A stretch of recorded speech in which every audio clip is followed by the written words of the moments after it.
नमस्कार दोस्तों, स्वागत है आपका श्री रमा एकेडमी में। आइए हम अपनी कड़ी को आगे बढ़ाते हैं।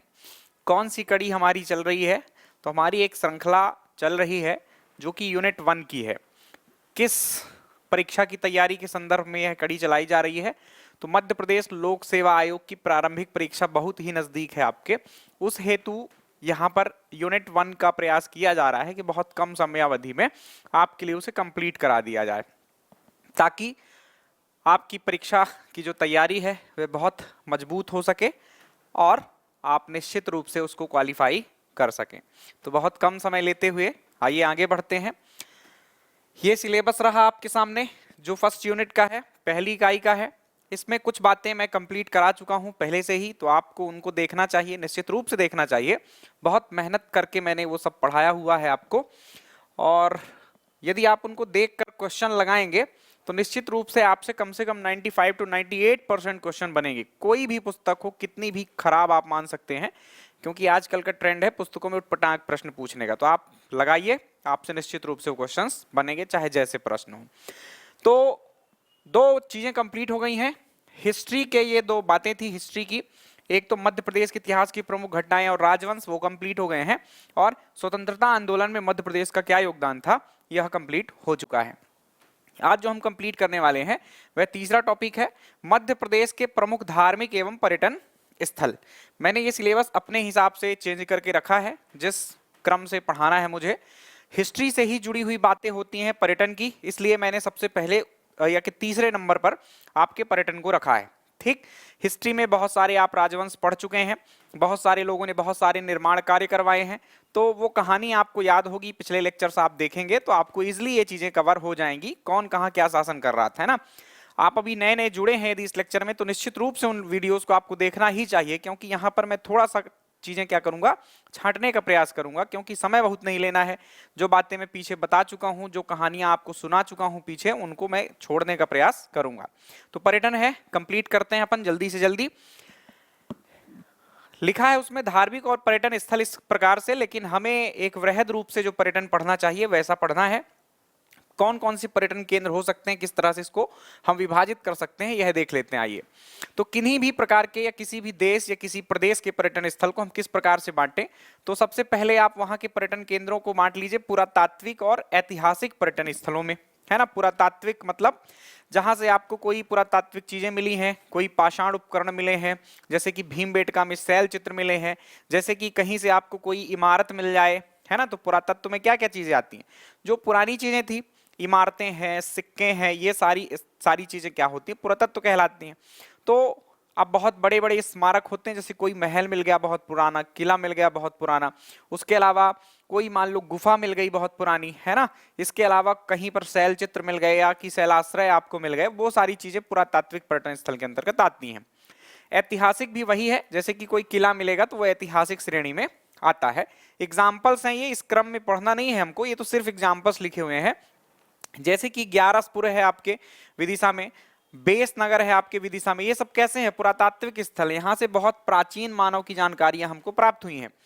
जय विलास महल है, यह एक प्रकार का महल है ग्वालियर में। ग्वालियर का किला है, उदयगिरी की गुफाएं हैं, मांडू एक स्थल है जो कि ऐतिहासिक स्थल है, उसके अलावा ओरछा एक नगर है जो कि ऐतिहासिक नगर है। तो यहाँ पर मैंने सारी वैरायटी डालने का प्रयास किया है कि जो पुरातात्विक स्थल है उसमें भी महल, किले, गुफाएं, है ना। कुछ नगर होते हैं जो ऐतिहासिक दृष्टिकोण से महत्वपूर्ण होते हैं, जैसे कि पूरा मांडू ही क्या है, ऐतिहासिक है। ओरछा ऐतिहासिक है, विदिशा नगर ऐतिहासिक है, महेश्वर ऐतिहासिक हो सकता है। कुछ तो ऐसे स्थल होंगे जो कि दो दो श्रेणियों में शामिल होंगे, जैसे कि महेश्वर ऐतिहासिक भी है, साथ साथ में आपका धार्मिक स्थल भी है। तो ऐसे आप इनको याद कीजिएगा। धार्मिक पर्यटन स्थल दूसरा हमारा विभाजन है। इसमें जैसे कि कोई एक नगर हो सकता है उज्जैन, ये पूरी तरह से धार्मिक नगरी है आपकी, धर्म के लिए ही फेमस है, आप इतना याद रखिए, प्राचीन काल से लेकर अब तक। तो उज्जैन हो गया। ओमकारेश्वर धार्मिक नगरी है, महेश्वर धार्मिक नगरी है। भोजपुर, यहाँ पर भोजेश्वर मंदिर है, आपको पता होगा, भोजपुर धार्मिक है। बंदी छोड़ गुरुद्वारा, यानी कि अब कुछ गुरुद्वारे हैं। मुक्तागिरी एक जैन तीर्थ स्थल है। इसके अलावा ताजुल मस्जिद जो कि इस्लाम धर्म से संबंधित एक मस्जिद है। उसके अलावा व्हाइट चर्च, रेड चर्च। तो ये पूरी वैरायटी मैंने डालने की कोशिश की कि जो भी हिंदू धर्म के स्थल हैं, आपके सिख धर्म के स्थल हैं, जैन धर्म के स्थल हैं, उसके अलावा इस्लाम धर्म के स्थल हैं और ईसाई के। तो सारी वैरायटी के साथ हमें पढ़ना है ना, मैं सभी को पढ़ाऊंगा ही। हिंदू धर्म के स्थल पढ़ेंगे अपन अलग से, धार्मिक स्थलों को हम बांटेंगे हिंदू धर्म से या सनातन धर्म से रिलेटेड, इस्लाम धर्म से रिलेटेड, बौद्ध धर्म से रिलेटेड, जैन धर्म से रिलेटेड, प्रमुख रूप से जो 6 धर्म है आपके प्रदेश में उसको हम बांट लेंगे और सभी को पढ़ लेंगे। तो इस व्यवस्था से पढ़ना बहुत उचित होगा ताकि आपको याद होती जाए चीजें अच्छे से। कुछ प्राकृतिक पर्यटन स्थल होते हैं जहां पर आप जाते हैं तो वहां धार्मिक कम प्राकृतिक चीजों पर ज्यादा निहारते हैं। तो पचमढ़ी जो है ये क्या है, प्राकृतिक पर्यटन स्थल है। प्रकृति को देखने ही आप यहाँ जाते हैं, ना कि यहाँ के जो मंदिर वगैरह हैं वहां। कुछ लोग इस उद्देश्य के भी साथ जा सकते हैं, लेकिन ज्यादातर किस हिसाब से जाते हैं, प्रकृति को निहारने जाते हैं, राइट। तो पचमढ़ी हो गया, अमरकंटक हो गया, ये दोनों ही स्थल धार्मिक भी हैं, है ना, बहुत ज्यादा धार्मिक है, लेकिन उससे ज्यादा इनकी प्रसिद्धि जो है वो किस लिए है, प्रकृति के लिए है। बांधवगढ़ राष्ट्रीय उद्यान हो सकता है, भेड़ाघाट जलप्रपात है, चचाई जलप्रपात है, बड़ा तालाब भोपाल का है। इस तरह से जो प्रकृति से चीजें हैं, कोई तालाब, झील, जलप्रपात, वन से संबंधित कोई राष्ट्रीय उद्यान है, जैव आरक्षित क्षेत्र है, ऐसी सारी चीजें हम प्राकृतिक पर्यटन स्थल के रूप में लेते हैं। देन वन्य प्राणी पर्यटन स्थल, तो यही सारी चीजें हैं, इनमें से कुछ वन्य प्राणी से रिलेटेड, खाली जहां पर वन्य प्राणी रहते हो, जैसे कोई राष्ट्रीय उद्यान है तो वो वहां पर वन्य जीवों के संरक्षण के लिए उसे बनाया जाता है राष्ट्रीय उद्यान को। उसके अलावा कान्हा किसली राष्ट्रीय उद्यान है, राला मंडल अभयारण्य है, ग्वालियर का जू है, इंदौर का जू है। तो ये यहाँ पर किनको रखा जाता है, जीव जंतु, मतलब प्राणियों को रखा जाता है, जंतुओं को रखा जाता है। तो इस तरह से हम क्या कर सकते हैं, इनको प्रॉपर विभाजित कर सकते हैं। क्लियर। हम अब किस तरह से पढ़ने वाले हैं ये समझ लेते हैं। तो हम सबसे पहले इसमें तो एग्जाम्पल्स लिखे हुए थे, पुरातात्विक और ऐतिहासिक श्रेणी से शुरू करेंगे। इसमें हम मध्य प्रदेश के सभी किलों को कंप्लीट करने वाले हैं। अगली स्लाइड में मैं आपको अच्छे से समझा देता हूं। ये देखो, ऐतिहासिक को हम और इस तरह से बांट सकते हैं, पर अब इतना जाने की जरूरत नहीं है आपको। क्या करते हैं अपन, देख लेते हैं मैं कैसे पढ़ाने वाला हूं, ठीक है। तो पुरातात्विक या ऐतिहासिक जो है,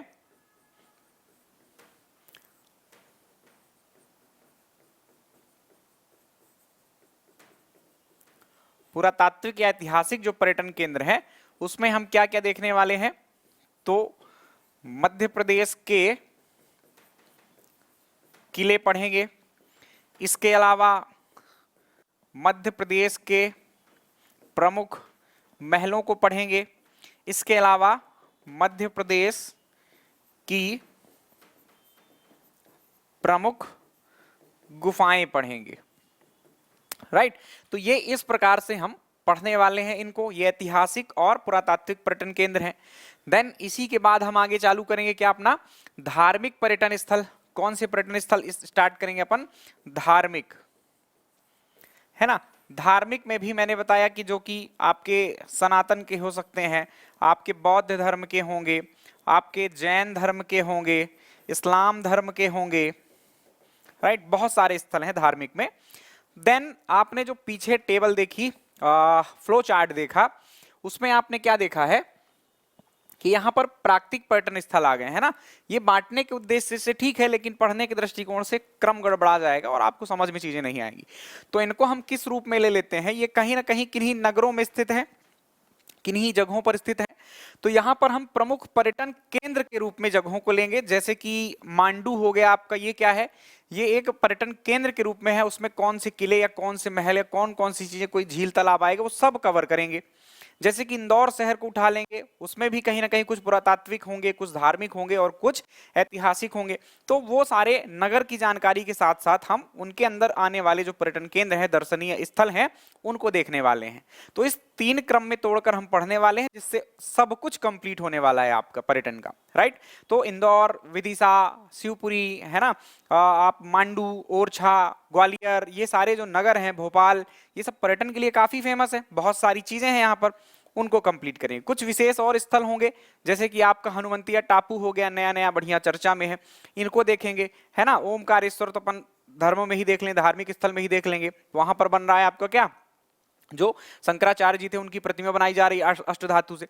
तो सारी बातों को कवर हम करने वाले हैं। अब आपको समझ में आ गया होगा कि हम किस क्रम में आगे बढ़ने वाले हैं। तो बस कुर्सी की पेटियां बांध लीजिए और बैठ जाइए, पेन कॉपी हाथ में ले लीजिएगा और धैर्य से सुनना है। पूरा लेक्चर देखना है एक साथ, अलग अलग तोड़ तोड़ कर देखेंगे तो थोड़ा सा चीजें भूल जाती हैं। एक साथ देखना है। मैं लंबे लेक्चर्स ही बनाता हूँ, मुझे कोई टेंशन नहीं है ना। आप कुछ लोग देखकर लंबा 2 घंटा 2.5 घंटा देखकर थोड़ा इधर उधर हो जाते हैं कि अरे इतना लंबा कौन देखने वाला है ना। तो इतना लंबा पढ़ना पड़ेगा आपको, तभी आपका सिलेक्शन होगा, है ना। अब ट्रेंड चेंज हो रहा है आपके एग्जाम्स का, पेपर थोड़ा सा कठिन आता है ना। अब ये नहीं पूछेगा कि अमरकंटक कहाँ स्थित है, नूपुर में, ये 1000 बार पूछ चुका है, तो अब पूछने की संभावना जीरो है इसकी। तो उसके अंदर क्या है वो पूछा जा सकता है, उनका निर्माण किसने कराया ये पूछा जा सकता है, तो उनको जानना है तो इस लेक्चर के साथ जुड़ना होगा आपको। आइए शुरू करते हैं, एक जानकारी दे दें आपको।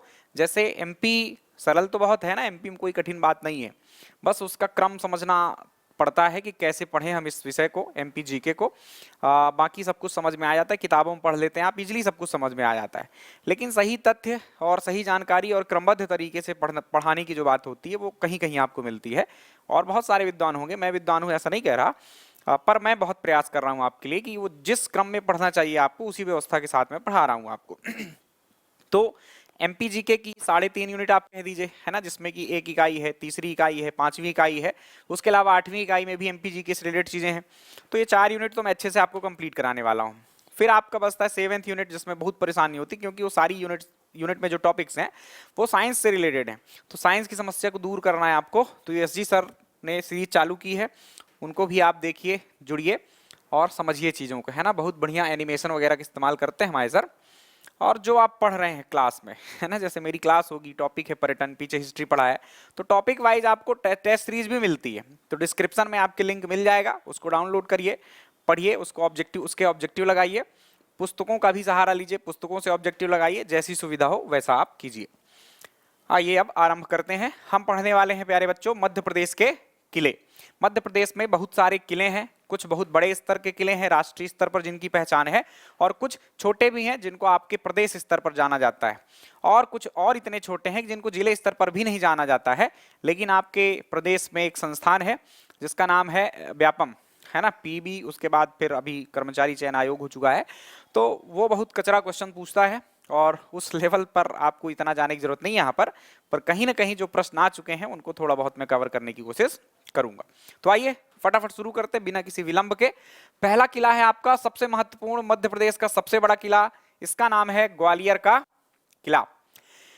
ग्वालियर के किले की बात करें यदि हम, तो सबसे पहले तो कोई किला होगा तो कहाँ स्थित है, किसने निर्माण करवाया है, उसके अंदर किले जो होते हैं उसका स्ट्रक्चर समझ लो, है ना। स्थापत्य मैं अलग से पढ़ाऊंगा, हालांकि मैंने पहले बोला था कि स्थापत्य साथ में कवर करूंगा, लेकिन अलग से ही बना दूंगा, कुछ बच्चों की डिमांड ऐसी ही थी कि अलग से हम पढ़ें क्योंकि अलग से लिखा हुआ है, तो उसको अलग से बताऊंगा, किले कैसे बनते हैं, सारी बातें, और फिर एग्जाम्पल इन्हीं सबको उठाऊंगा। तो जो ग्वालियर का किला है, नाम से ही आपको समझ में आ रहा होगा कि कहाँ स्थित होगा, स्थिति तो आपको अच्छे से पता चल गई होगी, ग्वालियर में स्थित है। ग्वालियर में एक पर्वत है 300 से 500 मीटर ऊंचा, जिसका नाम है गोपाचल पर्वत, यहाँ पर ये स्थापित किया गया है।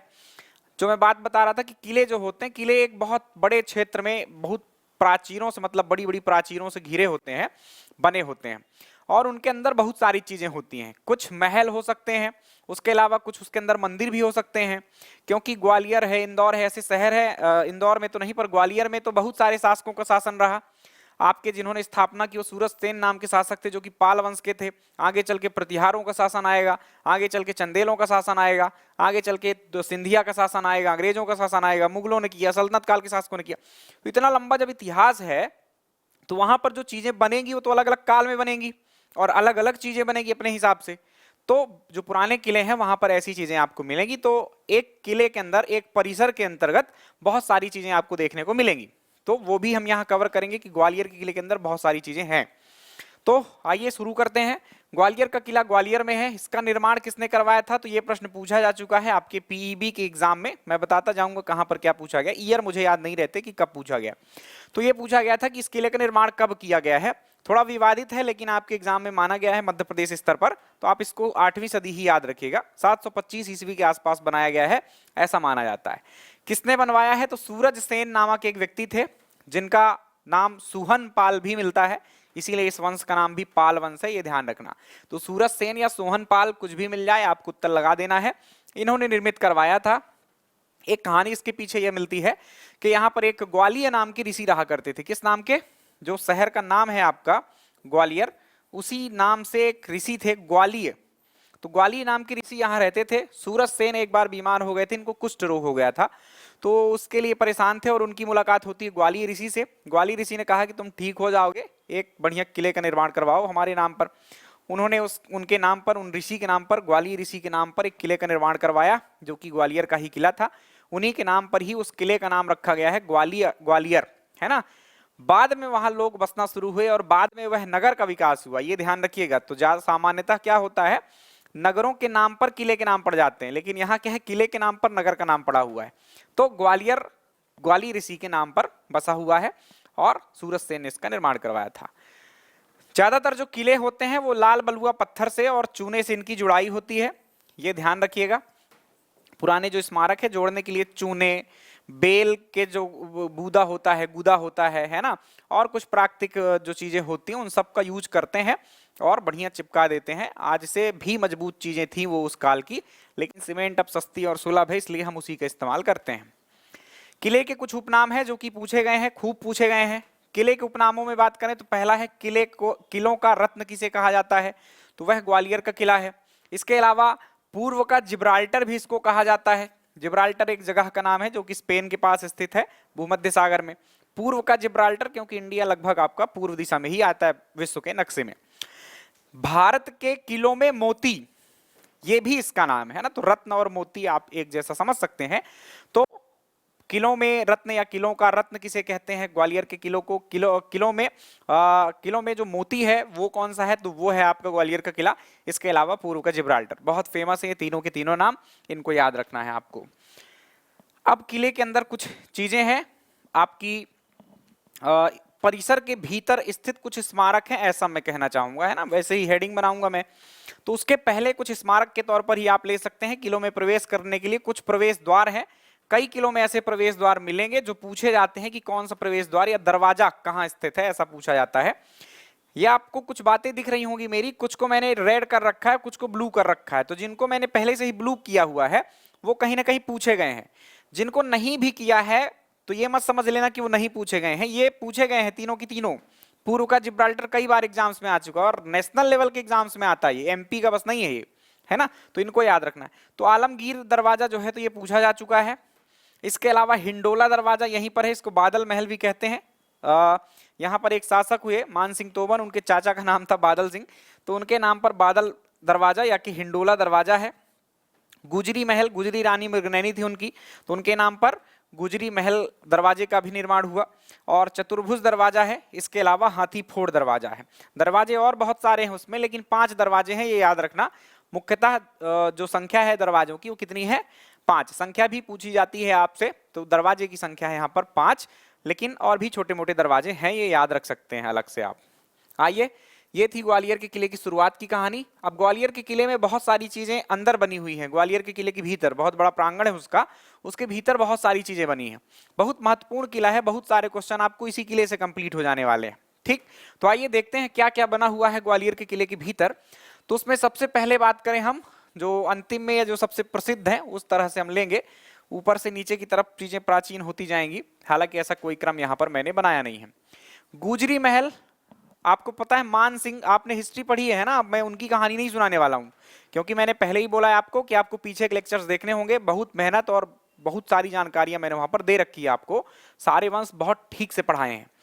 तो मान सिंह तोमर यहाँ के शासक थे। मान सिंह तोमर की पत्नी थी मृगनयनी, जो कि गुजरी थी, और उन्हीं के नाम पर इन्होंने क्या करवाया है, इस महल का निर्माण करवाया था। राजा लोग रहते थे किले में, उनके पुत्र रानियां सब रहती थी, तो उनके लिए अलग अलग महलों का निर्माण करवाया जाता था। तो इन्होंने अपनी रानी के लिए महल का निर्माण करवाया जिसका नाम था गुजरी महल। देन मान मंदिर, तो मान मंदिर कोई मंदिर नहीं है, मान मंदिर महल आप कह दीजिए ऐसा। तो आपके राजा मान सिंह ने अपने लिए भी एक महल का निर्माण करवाया था जहां वो रहते थे, और वहीं पर एक छोटा सा मंदिर है, इसलिए इसको मान मंदिर कहते हैं सिंपली, है ना। तो राजा मान सिंह ने निर्मित करवाया, यह याद रखिएगा। इसके अलावा इसी किले के भीतर सास बहू का मंदिर आपको मिलेगा, जिसे आप सहस्त्रबाहु का मंदिर भी कहते हैं। सास बहू का मंदिर या सहस्त्रबाहु का मंदिर, पुराना नाम यह कि भगवान विष्णु के नाम पर, भगवान विष्णु की 1000 भुजाएं वाले जो एक प्रतिमा होती है, तो उसके नाम पर सहस्त्रबाहु का मंदिर कहते हैं। लेकिन आगे चल के क्या होता गया, ये नाम बदल गया और सास बहू का मंदिर बन गया। इसके पीछे की एक कहानी भी अभी सुनाते हैं, पहले कुछ जानकारी ले लीजिए। सास बहू का जो मंदिर है वह 11वीं शताब्दी ईस्वी में निर्मित हुआ था, है ना। तो यह कौन सा काल है, जब ग्वालियर में आपके कच्छप घात वंशी शासक शासन किया करते थे, यह वह काल है। कच्छप घात राजवंश मैंने पढ़ाया है, तो उस राजवंश का एक राजा था महिपाल सिंह, है ना, राजा महिपाल। तो उसने 1093 ईस्वी में इस जो मंदिर का निर्माण है वो करवाया था। तो सिंपल सहस्त्रबाहु या सास बहु मंदिर का निर्माण किसने करवाया? तो 1093 में राजा महिपाल ने, जो कि कच्छप घात वंशी शासक थे। कहाँ है ये? तो ग्वालियर के किले के भीतर, या कि कभी एक नगर बस दे दे ग्वालियर तो ग्वालियर में है ही। किसकी मूर्ति है यहाँ पर? तो सहस्त्रबाहु के नाम से आपको पता चल जाएगा कि भगवान विष्णु की ये मूर्ति है, पद्मनाभ रूप में। पद्मनाभ मतलब कमल इनके नाभि से निकला हुआ है, वह रूप में आपकी यहाँ पर मूर्ति है।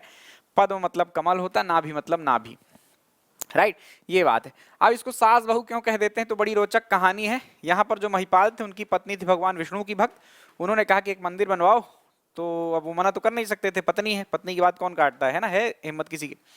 तो उन्होंने क्या किया कि बनवाया एक मंदिर। आगे चल के उनके बेटवा भी हुआ और उस बेटे की शादी भी हुई। शादी में फिर पत्नी आई उसकी, तो उसने, जो पत्नी थी, बहू सास थी, मतलब एक सास की जो बहू थी, बहू ने अपने पति से कहा कि भाई एक मंदिर मेरे नाम का भी बनवाओ। तो बगल में ही शिव जी का एक मंदिर बनवाया गया, और इस प्रकार से एक कथा के अनुसार भी इस मंदिर का नाम एक मिलता है कि सास बहू मंदिर है। ठीक है, कि एक मंदिर सास ने बनवाया और एक मंदिर बहू ने बनवाया। एक शिव जी का मंदिर है और एक विष्णु जी का मंदिर है। जो सास का मंदिर है उस विष्णु जी का है, और जो बहू का है वो शिव जी का है। चलिए आगे चलते हैं। तेली का मंदिर इसी परिसर में स्थित है। तेली का मंदिर, यह भी भगवान विष्णु को समर्पित है। अब नाम से आपको कुछ समझ में आ नहीं रहा होगा, दिमाग हिल रहा होगा, तेली का मंदिर कैसा हो सकता है, किसका होगा, कहाँ होगा? अभी समझा देते हैं, कॉन्सेप्ट समझ में आ जाएगा। इस मंदिर का निर्माण कब हुआ था? तो आपके सास बहू के मंदिर से भी पुराना यह मंदिर है, 8 से 9वीं शताब्दी ईस्वी में। इस काल में अब किसका शासक था? तो याद कर लीजिएगा, इस काल में प्रतिहारों का शासन था यहाँ पर। प्रतिहार मतलब ये राजपूत काल की बात हम कर रहे हैं। बहुत सारे राजपूत शासकों का उदय हुआ इस काल में, 7वीं 8वीं शताब्दी में, जैसे कि आपके चाहमान वंश, जैसे कि गुर्जर प्रतिहार, जैसे कि आपके गढ़वाल वंश, चंदेल, परमार, इन सब का उदय हुआ। तो उसमें सबसे जो पुराना था वो था आपका प्रतिहार वंश, जिनका शासन कन्नौज से चलता था, और उत्तरी मध्य प्रदेश का बहुत सारा हिस्सा उनके राज्य क्षेत्र के अंतर्गत आता था, जिसमें ग्वालियर का क्षेत्र भी आता था। तो यहां पर उन्होंने 8वीं 9वीं शताब्दी में उस वंश के सबसे प्रतापी शासक थे राजा मिहिर भोज, है ना, याद रखना। आपके भारतीय इतिहास में 2 भोज मिलेंगे। मिहिर भोज मैंने पूरा नाम लिखा है ताकि आपको दिक्कत ना हो, लेकिन इनको भी सिंपली भोज ही कहते हैं। तो एक मिहिर भोज थे उस वंश के सबसे प्रतापी शासक, इनके काल में निर्मित हुआ, ये ध्यान रखना, है ना। निर्माण करने का श्रेय एक तेलंगाना की राजकुमारी थी यहाँ, उनको जाता है। और ये जब निर्मित हो रहा था तो यहाँ पर कुछ तेल संघ, मतलब तेल संघ क्या होता है, पहले उस काल में क्या होती थी, कुछ श्रेणियां बनती थी। श्रेणी व्यवस्था आप प्राचीन इतिहास में पढ़ेंगे कि बुनकरों की श्रेणी, तेल की श्रेणी, है ना, जो व्यापारी जो काम करते थे उनकी श्रेणियां बनती थी। जैसे आज आपकी फिक्की है, एसोचैम है, ऐसी संस्थाएं हैं, तो उसी रूप में वो श्रेणियां थी। तो यहाँ पर दान दिया गया था या पैसा दिया गया था तेल संघ के द्वारा, इसलिए इस मंदिर का नाम तेली का मंदिर मिलता है ना। इसके अलावा इसी मंदिर का नाम तेलंगाना का मंदिर भी मिलता है, क्योंकि तेलंगाना की राजकुमारी ने बनवाया था। अब तेलंगाना आपके वर्तमान कहाँ, मतलब दक्षिण भारत के अंतर्गत आता है, और दक्षिण भारत में मंदिर निर्माण जो शैली है वह द्रविड़ शैली होती है। तो उत्तर भारत का एकमात्र मंदिर कौन सा है जो कि आपके द्रविड़ शैली में बना है, ऐसा प्रश्न आपसे पूछा जाएगा तो यही मंदिर है, बहुत इंपॉर्टेंट, तेली का मंदिर या तेलंगाना का मंदिर। अब आपको चीजें याद रहेंगी, सारी कहानी यहां पर क्लियर हो गई है। ठीक, तो द्रविड़ शैली में बना है, मिहिर भोज के काल में बना था, तेलंगाना की एक राजकुमारी ने बनवाया था, उनका नाम नहीं मिलता, इनके ही कारण इसको तेलंगाना का मंदिर भी कहते हैं। चलिए अब इन सब की तस्वीरें दिखाएंगे, थोड़ा सा अच्छा देख लो पहले, नहीं तो आपको लगेगा कि क्या ही है। ये राजा मान सिंह का महल है, ये ध्यान रखना, है ना, बड़ा सा है, बढ़िया नीली नीली टाइल्स वगैरह लगी हैं इसमें, सुंदर नक्काशी है। आगे चलें तो ये एक बड़ा सा परिसर आपको जो दिखाई दे रहा है, ये एक म्यूजियम है। गुजरी का महल जो है उसको वर्तमान में म्यूजियम बना दिया गया है, और जो पहाड़ी जहां पर पूरा किला बना हो उसके सबसे निचले हिस्से पर ये स्थित है, और एक प्रवेश द्वार भी है।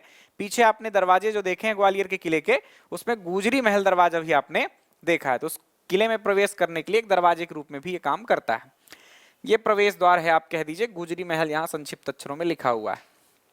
ये भगवान विष्णु की पद्मनाभ मूर्ति कहलाती है, इसको देख सकते हैं आप, आपको समझ में ना आ रहा हो तो। ये है आपका सास बहू का मंदिर, ये सास का है बड़ा सा, बगल में आपको छोटा सा मंदिर दिख रहा होगा वो बहू का मंदिर है। तो सहस्त्रबाहु का मंदिर कुछ ऐसा दिखता है, चित्रों को देखते रहिएगा ताकि क्या है आपको चीजें क्लियर होती रहें, इससे याद होता है हमको लंबे समय तक। अब इस मंदिर को देखो, ये है तेलंगाना का मंदिर। ये तेलंगाना का मंदिर आपको देखकर ही समझ में आएगा। जो उत्तर भारत के मंदिर होते हैं वो नागर शैली में बनते हैं, और नागर शैली कैसी होती, इस तरह की नोक वाले शिखर बनते हैं ना, यहाँ पताका या कि और भी चीजें जो होती हैं, आमलक वगैरह वो सब लगाए जाते हैं। तो ये मंदिर आपका कैसा दक्षिण भारत की शैली है। जो ये इतना बड़ा आपको हिस्सा दिख रहा है ऊपर साइड, ये आपको दक्षिण भारत के मंदिरों की ही विशेषता है। तो ये मंदिर आपको द्रविड़ शैली में बना है, ऐसा आप याद रखिएगा, ठीक। तो ये है तेलंगाना का मंदिर, जिसको तेलंगाना की एक राजकुमारी ने तेल संघ के दान द्वारा निर्मित करवाया था। अब आगे बढ़े अगले मंदिर की ओर। तो दाता बंदी छोड़ गुरुद्वारा, एक यहाँ पर गुरुद्वारा भी है ग्वालियर के किले के भीतर। छठवें सिख गुरु हरगोविंद, है ना, तो सिख गुरु हैं हरगोविंद, 10 गुरु हुए सिखों में, उनमें से छठवें क्रम के जो गुरु थे हरगोविंद, इनके पिता का नाम 5वें सिख गुरु जो थे वो अर्जुन देव थे। तो उनके पुत्र थे ये।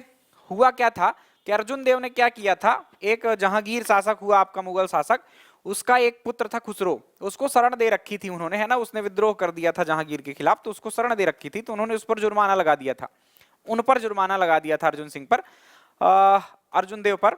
और क्या किया कि भाई 2 लाख का जुर्माना दो, तुमने ये काम किए ऐसे। तो उसी टाइम पर जुर्माने के समय ही देने से पहले उन्होंने इनकार किया, और कुछ समय बाद उनकी मृत्यु हो जाती है। मृत्यु के पश्चात जो जहांगीर था उसने कहा उनके बेटे को कि हरगोविंद साहब अब आपको जुर्माना भरना पड़ेगा अपने पिता का। तो उन्होंने कहा कि मैं भी देने में अक्षम हूँ भाई, इतना पैसा कहाँ से लाऊंगा। तो उनको क्या किया गया, ग्वालियर के किले में कैद कर दिया गया, 2 वर्ष तक यहीं कैद रहे। तो ये याद रखना कि गुरु हरगोविंद सिंह के नाम पर ये क्या बनाया गया है, गुरुद्वारा बना है। उस टाइम पर नहीं बना था, ये तो बाद में उनकी याद में बनाया गया है, 1970 में बना है, ये ध्यान रखना है ना। और यही मध्य प्रदेश का सबसे बड़ा गुरुद्वारा है। ये वापस रिपीट होगा जब हम धार्मिक स्थल पढ़ेंगे, क्योंकि एक धार्मिक स्थल और सिखों से संबंधित है। तो ये कुछ कहानी है आपकी इसकी, आपका दाता बंदी छोड़ गुरुद्वारे की। किसके नाम पर बना हुआ है, गुरु हरगोविंद सिंह, 6वें सिख गुरु थे। कहाँ है, ग्वालियर के किले में है, और ये मध्य प्रदेश का सबसे बड़ा गुरुद्वारा है। अगला जो कुछ अन्य स्मारक होते हैं जो काम के नहीं है, आपको लगे तो आप पढ़ सकते हैं। जैसे कि वहां पर बहुत सारे शासकों ने शासन किया है, तो उन्होंने अपने अपने नाम की चीजें बनवाई हैं। जहांगीर ने जहांगीर महल बनवा रखा है, शाहजहां ने शाहजहां महल बनवा रखा है। बादल सिंह, जिनका नाम मैंने अभी बताया, जो कि मान सिंह के चाचा जान थे, तो बादल महल उनके नाम पर है। कर्ण सिंह, यहाँ पर कुछ जाट शासकों का भी शासन था। जब सिंधिया वंश में पढ़ा रहा था तो महादजी सिंधिया ने जाट शासकों को ही हराकर ग्वालियर का किला छीना था। पहले उनकी राजधानी उज्जैन हुआ करती थी। तो यहाँ पर जाट शासकों में जाट शासक राणा कर्ण सिंह का महल भी आपको दिख जाएगा। राणा भीम सिंह की छतरी दिख जाएगी। छतरी का मतलब उनकी मृत्यु वहां हुई, उनको वहां जलाया गया। और विक्रम महल आपके मान सिंह के बेटे विक्रमादित्य के नाम पर मिलेगा। तो ऐसे बहुत सारे स्मारक हैं जो कि कम महत्व के हैं। ऊपर जो मैंने बताया है वो सब के सब बहुत इंपॉर्टेंट है, खूब बार क्वेश्चन से आ चुका है आपके। ठीक, तो चलिए ये थे ग्वालियर के किले की बातें, जिसमें क्या क्या आपने देखा ये नाम लिखे हुए हैं। गुजरी महल, मानसिंह महल, सास बहू का मंदिर, उसके अलावा तेलंगाना का मंदिर, दाता बंदी छोड़ गुरुद्वारा।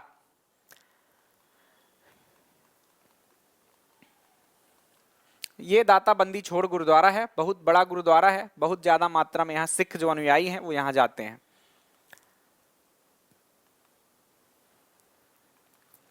चलिए एक और चीज छूट गई, ये चित्र में ऐड किया था, मुझे पता था कि याद नहीं रहेगा तो ये बता दी। यहाँ पर एक मंदिर है और याद रखना, उस मंदिर का नाम है चतुर्भुज मंदिर, है ना, चतुर्भुज मंदिर। तो ये चतुर्भुज मंदिर कौन सा है ग्वालियर में, तो चतुर्भुज मंदिर बहुत पॉपुलर है, ये भी बहुत प्राचीन मंदिर है। और ये जो चतुर्भुज मंदिर है यहाँ पर जो जीरो के प्रमाण है, आपके जीरो का प्रमाण सबसे पुराना कहीं अभिलेखीय प्रमाण है ना। देखो कहीं पुस्तकों में लिखा मिल जाता है वो अलग चीज होती है, ये कोई बोलचाल से कि इस काल में निर्मित हुआ कोई साक्ष्य ना मिले वो अलग चीज है। लेकिन कहीं लिखा हुआ मिल रहा है यदि जीरो, तो वो पहला प्रमाण आपका कौन सा है, ध्यान रखना। ये चतुर्भुज मंदिर है जो कि ग्वालियर में है। ठीक, यहाँ लिखा है the oldest existing zero in Gwalior region, है ना। तो जो पुराना आपका सबसे जीरो का एग्जिस्टेंस है वो यहीं पर दिखाई देता है। चतुर्भुज टेम्पल ग्वालियर फोर्ट यहाँ लिखा हुआ है। ठीक, तो इस मंदिर को भी आप और याद कर सकते हैं। इसका निर्माण परमार काल में हुआ था। बहुत नाम वाम तो नहीं मिलते। एक किसी प्रशासक को यहाँ नियुक्त किया था, अल्ल नाम के प्रशासक को, राजा भोज ने, उसने ही ऐसा निर्माण करवाया, ऐसा माना जाता है। क्लियर, तो ये बात थी चतुर्भुज मंदिर की।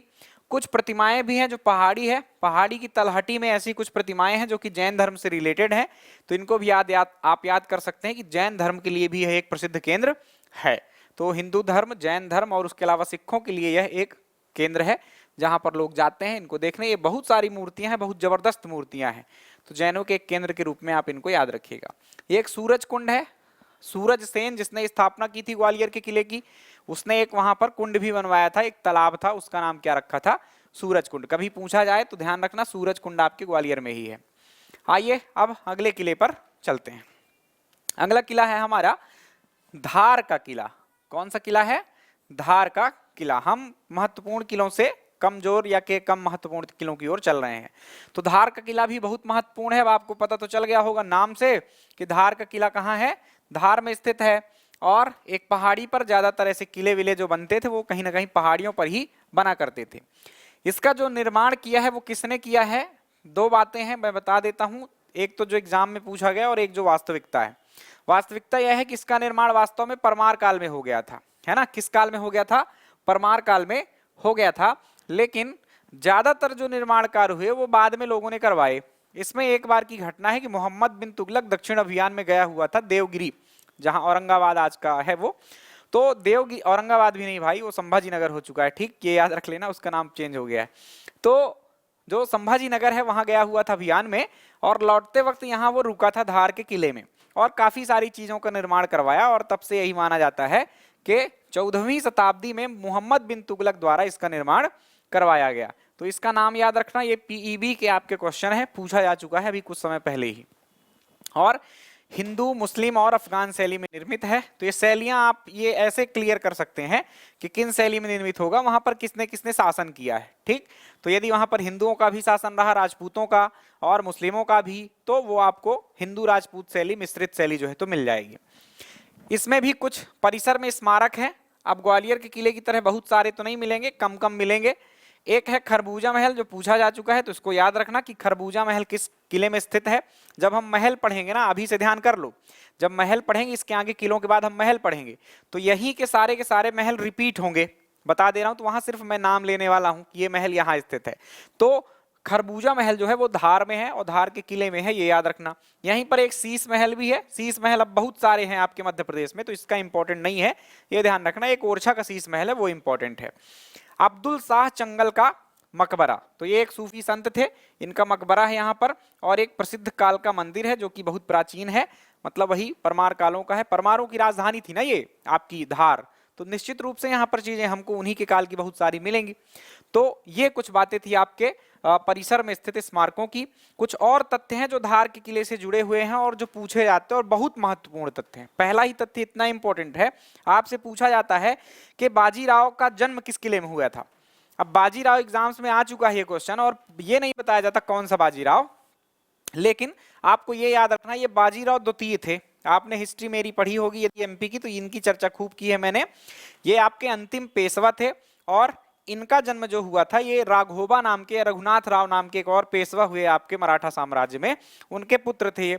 तो उनकी पत्नी आनंदीबाई, और वो यहीं इस टाइम पर क्या है विद्रोह कर रहे थे वो बार बार मराठा साम्राज्य के खिलाफ, है ना। पेशवा उनको बनना था, चाहत थी ऐसी, लेकिन बना नहीं रहे थे लोग बाग, तो विद्रोह कर करके फिर यहाँ आए थे एक बार, तो यहीं उनके पुत्र का जन्म हुआ था बाजीराव द्वितीय का, है ना।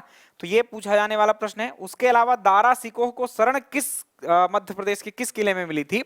तो वो था आपका धार का किला। दारा सिकोह कौन है? तो ये आपका जो शाहजहां था, है ना। शाहजहां के पुत्र थे कई सारे। शाहजहां के अंतिम काल में क्या है, उनके पुत्रों ने ही विद्रोह कर दिया था शासन के लिए। ये सबसे बड़ा पुत्र था शाहजहां, इसी को शासक बनाना चाहता था, लेकिन उसका एक महत्वाकांक्षी शासक औरंगजेब था। उसने सभी भाइयों को हराया और मार भी दिया, इसको तो खतरनाक तरीके से मारा, तो मार दिया और वो शासक बनता है। तो दारा सिकोह यहां पर शरण प्राप्त किया था औरंगजेब से बचने के लिए एक बार। 1857 के संग्राम में भी इस किले का महत्व रहा। यहाँ पर कई सारे विद्रोही काफी समय तक छुपे रहते थे और अंग्रेजों की नजरों से बचे रहते थे, इस दृष्टिकोण से भी महत्व है। यहाँ पर शासन करने वाले जो पवार वंश के शासक थे, है ना, मराठों में ही कुछ लोग और थे, जैसे कि आपने गायकवाड़ सुना है, होलकर सुना है, सिंधिया सुना है, भोसले सुना है। उसी प्रकार से कुछ पवार भी थे, उनको भी कुछ जागीरें मिली थी, तो धार की मिली थी। तो यहाँ पर शासन करने वाले शासक कौन थे? आपके पवार शासक थे। आनंद राव पवार जैसे कि एग्जाम्पल के तौर पर आप याद रखें। और यहाँ उनका ये शाही महल था, मतलब यहीं से उनका शासन संचालित होता था। तो ये इस प्रकार से कुछ महत्व की बातें थी आपके धार के किले के संबंध में। अगला किला है प्यारे बच्चों हमारा महेश्वर का किला। बहुत प्रसिद्ध यह एक स्थान है। महेश्वर कहाँ है, तो आप जगह के रूप में भी इस स्थान को जानते होंगे। किस जिले में आता है, तो खरगोन जिले में आता है। अब जब ये खरगोन जिले में आता है तो आपका किला कहाँ बना होगा, खरगोन जिले के अंतर्गत ही आ जाएगा। तो कभी पूछे महेश्वर का किला कहाँ है, तो वह खरगोन में भी आता है। ठीक है,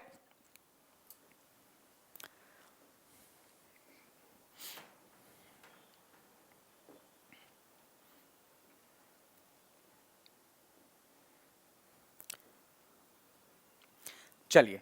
तो खरगोन में किस नदी के किनारे है, तो नर्मदा नदी के किनारे है। यह दो बातें आपको स्थिति के रूप में याद रखना है। आगे बात करें इसका निर्माण किसने करवाया था, तो इसकी जो पुरानी प्राचीरें हैं, मतलब प्राचीर का मतलब बहुत पुरानी दीवारें जो चारों ओर से घेर कर रखती हैं किसी भी किले को, तो उसका निर्माण वास्तव में आपके बादशाह अकबर ने कराया था। लेकिन आपसे ऐसा कभी भी प्रश्न नहीं पूछा गया है कि महेश्वर का किला किसने निर्मित करवाया, उसमें अकबर आपको मिले, वो जानकारी नहीं आपसे पूछी गई है। जो बातें पूछी गई है वास्तविकता भी ध्यान रखिएगा और जो पूछा जा रहा है उसको भी ध्यान रखना है हमें। तो पूछा गया यहाँ पर यह है कि होलकर किले को या कि महेश्वर के किले को किसने बनवाया है, तो उसका आंसर आपको माना जाता है अहिल्याबाई। राइट, तो ये ध्यान रखना है कि ज्यादातर फिर निर्माण कार्य किसने करवाए थे, आपके रानी अहिल्याबाई ने करवाए थे। इसलिए इसका नाम किनका नाम आता है इसके निर्माण में, अहिल्याबाई का आता है। क्लियर, तो ये बातें अपन ने देखी। उसके अलावा अहिल्याबाई का किला या कि अहिल्या किला इसे कहा जाता है और साथ में ही इसे होलकर किले के नाम से भी जाना जाता है। तो ये महेश्वर के किले के संदर्भ में 2-3 बातें आपको याद रखना है। बहुत सुंदर ये किला है। आप कभी महेश्वर जाइए तो आपको माता नर्मदा के भी दर्शन होंगे और वहीं घाट बने हुए हैं, आप बहुत बढ़िया से स्नान कर सकते हैं और इस किले को भी भ्रमण कर सकते हैं। तो ये था महेश्वर का किला जिसके 2 नाम है, अहिल्या किला और होलकर किला। बनवाया किसने, तो रानी अहिल्याबाई ने। और कहाँ स्थित है, तो खरगोन जिले में नर्मदा के किनारे। ये सुंदर सा किला है। ये नदी की ओर इसका मुख आपको दिखाई दे रहा है। प्रवेश आप यहाँ से नहीं करते हैं, प्रवेश इसके पिछले हिस्से से करते हैं जहाँ की ओर नगर है ना, वहां से आप एंट्री करते हैं, वहीं से अंदर से आ सकते हैं। या कि कुछ रास्ते ऐसे हैं जो आप घूम कर भी आ सकते हैं घाट के किनारे किनारे।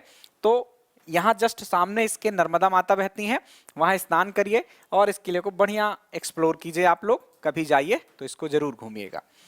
अगले किले की ओर चले हम, तो बहुत इंपॉर्टेंट, बहुत बहुत इंपॉर्टेंट ये किला है। ये किला है हमारा असीरगढ़ का किला। कौन सा किला है, असीरगढ़ का किला। काफी कुछ नाम आपने सुन ही रखा होगा पहले से ही। किला कहाँ स्थित है, तो असीरगढ़ एक जगह का नाम ही है। किलों वगैरह के नाम सामान्यतः किससे पढ़ते हैं, किसी न किसी स्थान से पढ़ते हैं। ठीक, तो बुरहानपुर जो जिला है वहां पर एक उत्तर की ओर जाएंगे आप उसके, तो असीरगढ़ नामक जगह पड़ती है उत्तर में लगभग 20 किलोमीटर।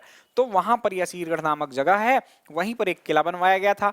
किसके द्वारा बनवाया गया, तो ये 14वीं शताब्दी में, राइट, किस शताब्दी में, 14वीं शताब्दी में आसा अहीर नामक एक पशुपालक के द्वारा इस किले का निर्माण करवाया गया था। किलों का सामान्य निर्माण किससे होता है, तो सामान्यतः बलुआ पत्थर का यूज करते हैं अपन और उसको जोड़ने के लिए चूने का इस्तेमाल किया जाता है। तो ये बातें आप याद रखें। उसके अलावा इसके बहुत सारे नाम हैं, नाम एक जैसे ही हैं, बस लिखे अलग अलग हैं क्योंकि अलग अलग तरह से पूछे गए हैं प्रश्न, इसलिए सबका मीनिंग एक ही निकलेगा, दक्षिण का द्वार। तो सबसे पहली बात यह याद रखिएगा कि किस किले को दक्षिण का द्वार कहते हैं, तो वह किला है आपका बुरहानपुर का या कि असीरगढ़ का किला। अब इसके और किस नाम से आपको देखने को मिल जाएगा, तो बॉब ए दक्खन है ना, इसका भी मीनिंग क्या है, दक्षिण द्वार। इसके अलावा कलोद ए दक्खन या दक्कन, इसका मतलब भी क्या है, दक्षिण का द्वार। और गेटवे ऑफ दक्कन, इसका भी मतलब दक्षिण का द्वार ही है और पहरुआ भी कह सकते हैं आप इसे। क्लियर, दक्कन शब्द का मीनिंग ही होता है क्या, दक्षिण। जैसे दक्षिण का पठार या कि दक्कन का पठार शब्द आपने सुना हो तो उसका मीनिंग क्या है, दक्षिण। तो दक्षिण का प्रवेश द्वार कभी पूछा जाए तो वो असीरगढ़ है। क्यों, क्योंकि यह खान देश के क्षेत्र में पड़ता था और उत्तर भारत से दक्षिण की ओर यदि आपको जाना हो, महाराष्ट्र कर्नाटक की ओर आपको जाना होता था, तो कहीं ना कहीं इस खान देश से होकर ही आपका मार्ग गुजरता था उस काल में, जिसको जब भी शासक कोई अभियान करने दक्षिण की ओर जाता था तो इस किले पर उसको विजय प्राप्त करना आवश्यक हो जाती थी। इसी कारण से इसको दक्षिण का द्वार कहते हैं। इसके संबंध में कुछ और बातें हैं, जैसे कि इस किले के परिसर में क्या क्या स्थित है, तो एक आशा देवी का मंदिर है, प्राचीन मंदिर, ये ध्यान रखें। और इसके अलावा 10वीं शताब्दी का बहुत इंपॉर्टेंट बात आप ये याद रखें कि किला स्वयं कब बना है, 14वीं शताब्दी में, लेकिन यहाँ मंदिर कौन सा मिल रहा है, 10वीं शताब्दी का। मतलब इस किले को जब बनवाया गया तब ये उसके प्रांगण में ये मंदिर पहले से ही मौजूद था, आसपास प्राचीरें फिर खिंचवाई गई। तो 10वीं शताब्दी का निर्मित यहाँ पर कौन सा मंदिर है, प्राचीन एक शिव मंदिर है, बहुत पॉपुलर है, आसपास के लोगों के लिए एक रोचकता का विषय भी है। कारण इसका यह है कि ऐसा लोग मानते हैं वहां पर कि अश्वत्थामा नामक जो आपके महाभारत कालीन एक व्यक्ति थे, वो यहाँ पर आते हैं और शिव जी की पूजा करके चले जाते हैं। कुछ लोग तो यह भी दावा करते हैं कि यह जो किला है या कि यह स्थान जो है, यहाँ पर उन्होंने एक बड़े विशाल मानव को देखा है जिसके माथे से खून बह रहा है, और ऐसा हुआ है आपके अश्वत्थामा के साथ। अश्वत्थामा की मणि भगवान कृष्ण ने निकाली थी, इसके कारण उनके माथे पर एक घाव दिखाई देता है आपको। तो ये कुछ कहानियां प्रचलित हैं, किंवदंतियां हैं, तो आप इन बातों को याद रखें। इसके अलावा दो और बातें हैं इसके संबंध में। पीछे मैंने जो क्लासेस ली हैं, आपने मुझे पढ़ा है तो आप अच्छे से जानते होंगे ये कहानियां। इसमें एक तो आप जानते ही होंगे अकबर वाली बात। अकबर का ये अंतिम अभियान था, खान देश पर उसका अभियान 1601 में हुआ, जो कि अंतिम अभियान था। इस टाइम पर यहाँ का शासक फारूकी वंश का खिज्र खां हुआ करता था। अकबर ने सोने चांदी से मुख बंद कर दिए थे आपके किलेदारों के, जिसके कारण उन किलेदारों ने दरवाजा खोल दिया और इस किले पर फतह प्राप्त की गई अकबर के द्वारा। राइट, तो अकबर का अंतिम विजय अभियान यही हुआ था, ये याद रखें। इसके अलावा मुमताज के प्रसव पीड़ा से संबंधित कौन सा किला है, यह कभी पूछा जाए तो यह भी आप याद रखें कि यही किला है असीरगढ़ का किला, जिसमें आपके जो मुमताज थी, शाहजहां की जो बेगम थी प्री, 14वें बच्चे को जन्म देते हुए उनकी यहाँ पर मृत्यु हो गई थी। क्लियर। ताजमहल जो बना हुआ है यही असीरगढ़ के अंदर तो नहीं, लेकिन असीरगढ़ के पास ही कुछ जगह हैं बुरहानपुर में, वहां पर दफनाया गया था आपकी मुमताज महल को। बाद में आपके शाहजहां ने क्या किया, उन जो अस्थियां थी उनकी, उसको निकलवाया था और जाकर ताजमहल में फिर उनको वापस से दफनाया गया था। ठीक, तो ये बातें थी कुछ आपके असीरगढ़ के किले की। अगले किले की ओर बढ़े हम प्यारे बच्चों, तो अगला किला है हमारा, ये आप तस्वीर देख सकते हैं, बहुत प्राचीन हो चुका है, बहुत कुछ देख रेख भी नहीं की जा रही इसकी, इसके कारण थोड़ा सा घास वगैरह इस पर जम गई है। चंदेरी का किला। चंदेरी का किला, अब ये भी जगह का नाम ही है। चंदेरी आपने सुना ही होगा निश्चित रूप से, बहुत प्राचीन नगर है।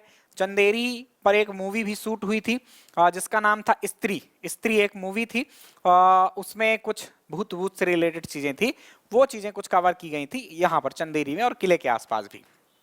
तो चंदेरी सिंपली कहाँ है यह याद रखें आप, अशोकनगर में चंदेरी आता है, तो चंदेरी का किला अशोकनगर जिले में होगा। इसका निर्माण कब हुआ, तो बहुत प्राचीन किला है ये, 11वीं सदी में। 11वीं मतलब 1000 से 1100 बीच के किसी शासक ने यहाँ निर्माण करवाया। वो शासक कौन थे, तो कीर्तिपाल नामक शासक थे, जो कि प्रतिहार वंश के शासक थे, यह भी आप याद रखें। कौन से प्रतिहार, गुर्जर प्रतिहार, जिनका शासन कन्नौज के आसपास हुआ करता था। कीर्तिपाल के द्वारा निर्माण करवाया गया, इसलिए इस दुर्ग का नाम भी क्या रखा गया है, कीर्ति दुर्ग रखा गया। दुर्ग या किले का शब्द का मीनिंग एक ही होता है, यह आप याद रखें। तो कीर्ति दुर्ग किसे कहा जाता है, चंदेरी के किले को। चंदेरी का किला किसने बनवाया, तो प्रतिहार शासक कीर्तिपाल ने, और उसके अलावा कहाँ स्थित है, तो अशोकनगर में। कुछ और बातें करें, इसके अंदर जो महत्वपूर्ण चीजें हैं वो जिनको मैंने कलर कर रखा है ब्लू कलर में, वही इंपॉर्टेंट है। एक है नौखंडा महल और एक है जौहर कुंड। तो नौखंडा महल प्यारे बच्चों, और एक सतखंडा महल आगे हम पढ़ेंगे। तो ये बहुत बार प्रश्न आ चुके हैं, नौखंडा महल कहाँ है, सतखंडा महल कहाँ है। तो शायद आपको यहाँ पर कुछ विस्मय हो जाए कि कहाँ पर कौन सी चीज है, तो ध्यान रखिएगा। सतखंडा महल है दतिया में और नौखंडा महल है आपके चंदेरी में। आप नक्शे में देखेंगे मध्य प्रदेश के, तो आपका दतिया उत्तर की ओर ज्यादा पड़ता है, उसी के थोड़ा नीचे और आ जाएंगे आप, तो आपको अशोकनगर में चंदेरी मिल जाएगा। तो आप ऊपर से नीचे की ओर यदि वैल्यूज लिखें, नंबर्स कुछ लिखें, 7, 8 एंड 9, तो 7 ऊपर पड़ जाता है और 9 नीचे आता है। तो आप ऐसे याद करिएगा कि 7 जो है, ये सतखंडा महल जो है वो उत्तर में दतिया में है, और नौखंडा महल कहाँ है, आपके चंदेरी में। ये क्यों बताया मैंने, क्योंकि कंफ्यूजन हो जाता है। हमें जगहें तो याद रहती है कि एक दतिया में एक चंदेरी में है, दिक्कत ये हो जाती है कि सतखंडा महल दतिया में है कि नौखंडा महल दतिया में है। क्लियर। चलिए, तो ये नौखंडा महल एक इंपॉर्टेंट है, पूछा गया प्रश्न है। एक जौहर कुंड भी इस प्रकार का प्रश्न आया था। हालांकि जौहर कुंड केवल एक किले में नहीं है, एक आध जगह नहीं है, बहुत सारे किलों पर ये जौहर कुंड आपको मिलते हैं। सामान्य स्थिति में मैं आपको ट्रिक बता देता हूं कि कैसे आप इसको याद रखेंगे या दिमाग लगाएंगे जब भी ऐसा प्रश्न आए। जौहर कुंड सिंपली कहां होते हैं, जहां राजपूतों का शासन रहता है। आपको ये बात कैसे पता चलेगी, जब आप मेरा इतिहास पढ़ेंगे, जो पीछे लेक्चर अपलोड हो चुके हैं। है ना। उनको आप देखिएगा, बहुत कुछ मैं कनेक्ट करता हूं ताकि आपको कहीं भी किसी प्रकार का भ्रम न रहे। तो ये आपने कहीं ना कहीं मालवा अभियान वगैरह पढ़ा है, या कि चंदेरी वगैरह में कौन शासन करते थे, ये सब पढ़ा है, बहुत कुछ पढ़ा है इतिहास में। तो यहाँ पर आपने जब मध्यकालीन राजवंशों को पढ़ रहे थे तो मैंने आपको चंदेरी के मेदिनी राय के बारे में बताया था। यहाँ के शासक कौन थे? मेदिनी राय थे। मेदिनी राय के काल में एक आक्रांता आता है आपके देश में बाबर नाम का, बाबर से उसका युद्ध होता है, चंदेरी का युद्ध, उस युद्ध को हम कहते हैं। और उस युद्ध में आपके मेदिनी राय पराजित हुए थे। यहाँ पर वो राजपूत वंश के थे, इसलिए यहाँ पर राजपूतानियां जो थी बहुत सारी, उन्होंने जौहर कर लिया था। जौहर का मतलब अग्नि में जो है तो अपने आप को समर्पित कर दिया था। तो बहुत बड़ा एक कुंड बनाया जाता है, आपने शायद रानी पद्मावती का नाम सुना होगा, उनका भी जौहर प्रसिद्ध है चित्तौड़ में। और जौहर कुंड बनाया जाता था जहां पर बहुत सारी लकड़ियां रखकर वो लोग जंप कर जाती थी उसमें। आपने देखा होगा, आपने मूवी भी देखी होगी पद्मावत नाम की। तो ये कुछ बातें हैं जिनके बारे में आपको याद रखना है। इसके अलावा यहाँ पर हवापुर दरवाजा, खूनी दरवाजा और कट्टी घट्टी दरवाजा जो है, ये प्रसिद्ध कुछ इस किले के दरवाजे हैं। तो जहां पर जो प्रसिद्ध दरवाजे होंगे वहीं पर हम उनकी चर्चा करेंगे। हर किले के दरवाजों का नाम नहीं होता था। अगले किले पर चलें प्यारे बच्चों हम। तो अगला किला है हमारा गिन्नौरगढ़ का किला।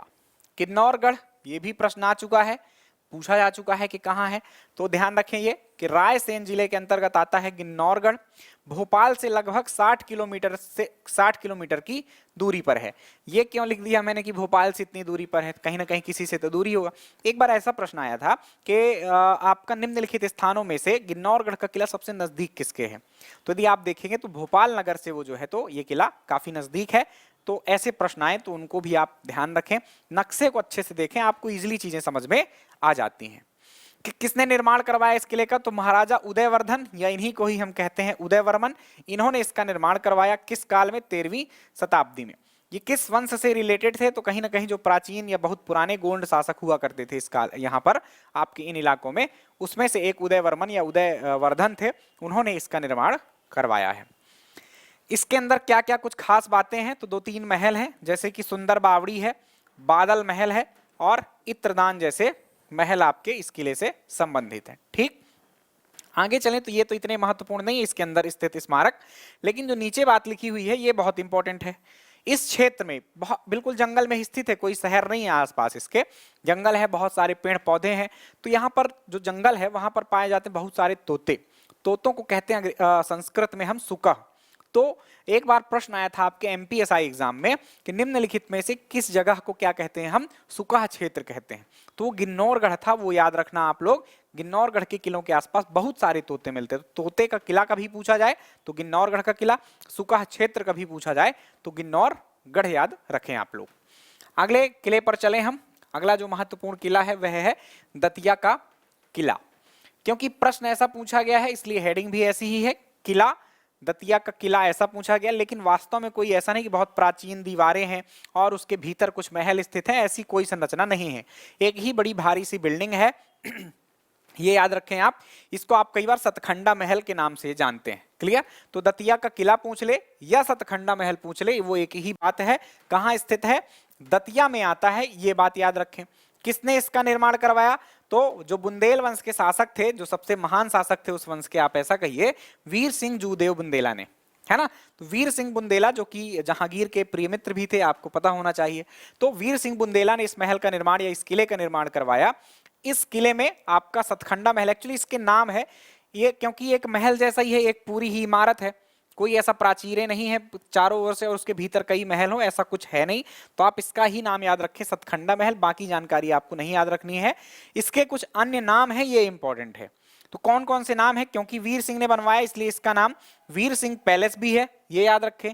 इसके अलावा वीर महल, वीर सिंह देव महल, वीर सिंह पैलेस, कुछ भी वीर के नाम से आए आपको ध्यान रखना है, सतखंडा महल की बात कर रहे हैं। और इसके साथ साथ इसका नाम पुराना महल भी है और इसके साथ साथ इसी का नाम गोविंद महल भी मिलता है। तो ये 2-3 नाम है इसके, ये इनको याद रखिएगा आप लोग। प्रश्न पूछे गए इनमें से, ये पूछा ही जा चुका है, ये भी पूछा जा चुका है। गोविंद महल नहीं पूछा गया। एक और बात पूछी जा चुकी है, नरेश भवानी सिंह का जब यहाँ पर शासन था तो उनके काल में यहाँ पर दरवाजे पर एक बात लिखाई गई थी जो कि बहुत महत्वपूर्ण बात होती है ना। किसी भी राजवंश के लिए या किसी भी राजा का जो सबसे महत्वपूर्ण कार्य होता है वह होता है न्याय, और इसके महत्व को प्रदर्शित करते हुए राजा आपके भवानी सिंह ने एक बात लिखाई थी यहाँ पर, justice is the gem of crown. इसका मतलब क्या होता है कि न्याय, जस्टिस मतलब न्याय, जेम मतलब होता है आपका रत्न कह दीजिए, जेम्स एंड ज्वेलरी शब्द आपने सुना होगा, और राज मुकुट मतलब क्राउन। तो न्याय जो होता है वो राज मुकुट का क्या है, एक प्रकार का न्याय जो है वो आपका राज मुकुट, न्याय राज मुकुट का रत्न है, ऐसा हिंदी मीनिंग आप समझे है ना। Justice is the gem of crown, crown का जो आप कहिए हंसी आ जाती मुझको ऐसा शब्द, राज मुकुट शब्द है ना। तो जो भी राज मुकुट या कि क्राउन या कि राजा है ऐसा कहिए, उनका सबसे महत्वपूर्ण कार्य क्या है, न्याय। तो प्राचीन काल से आप चाणक्य के काल से इस बात को जान रहे होंगे, प्राचीन शासकों का यही सबसे महत्वपूर्ण कार्य हुआ करता था। यह बात याद रखिएगा, हिंदी से पूछे चाहे अंग्रेजी से पूछे, किसी भी रूप में पूछा जा सकता है प्रश्न।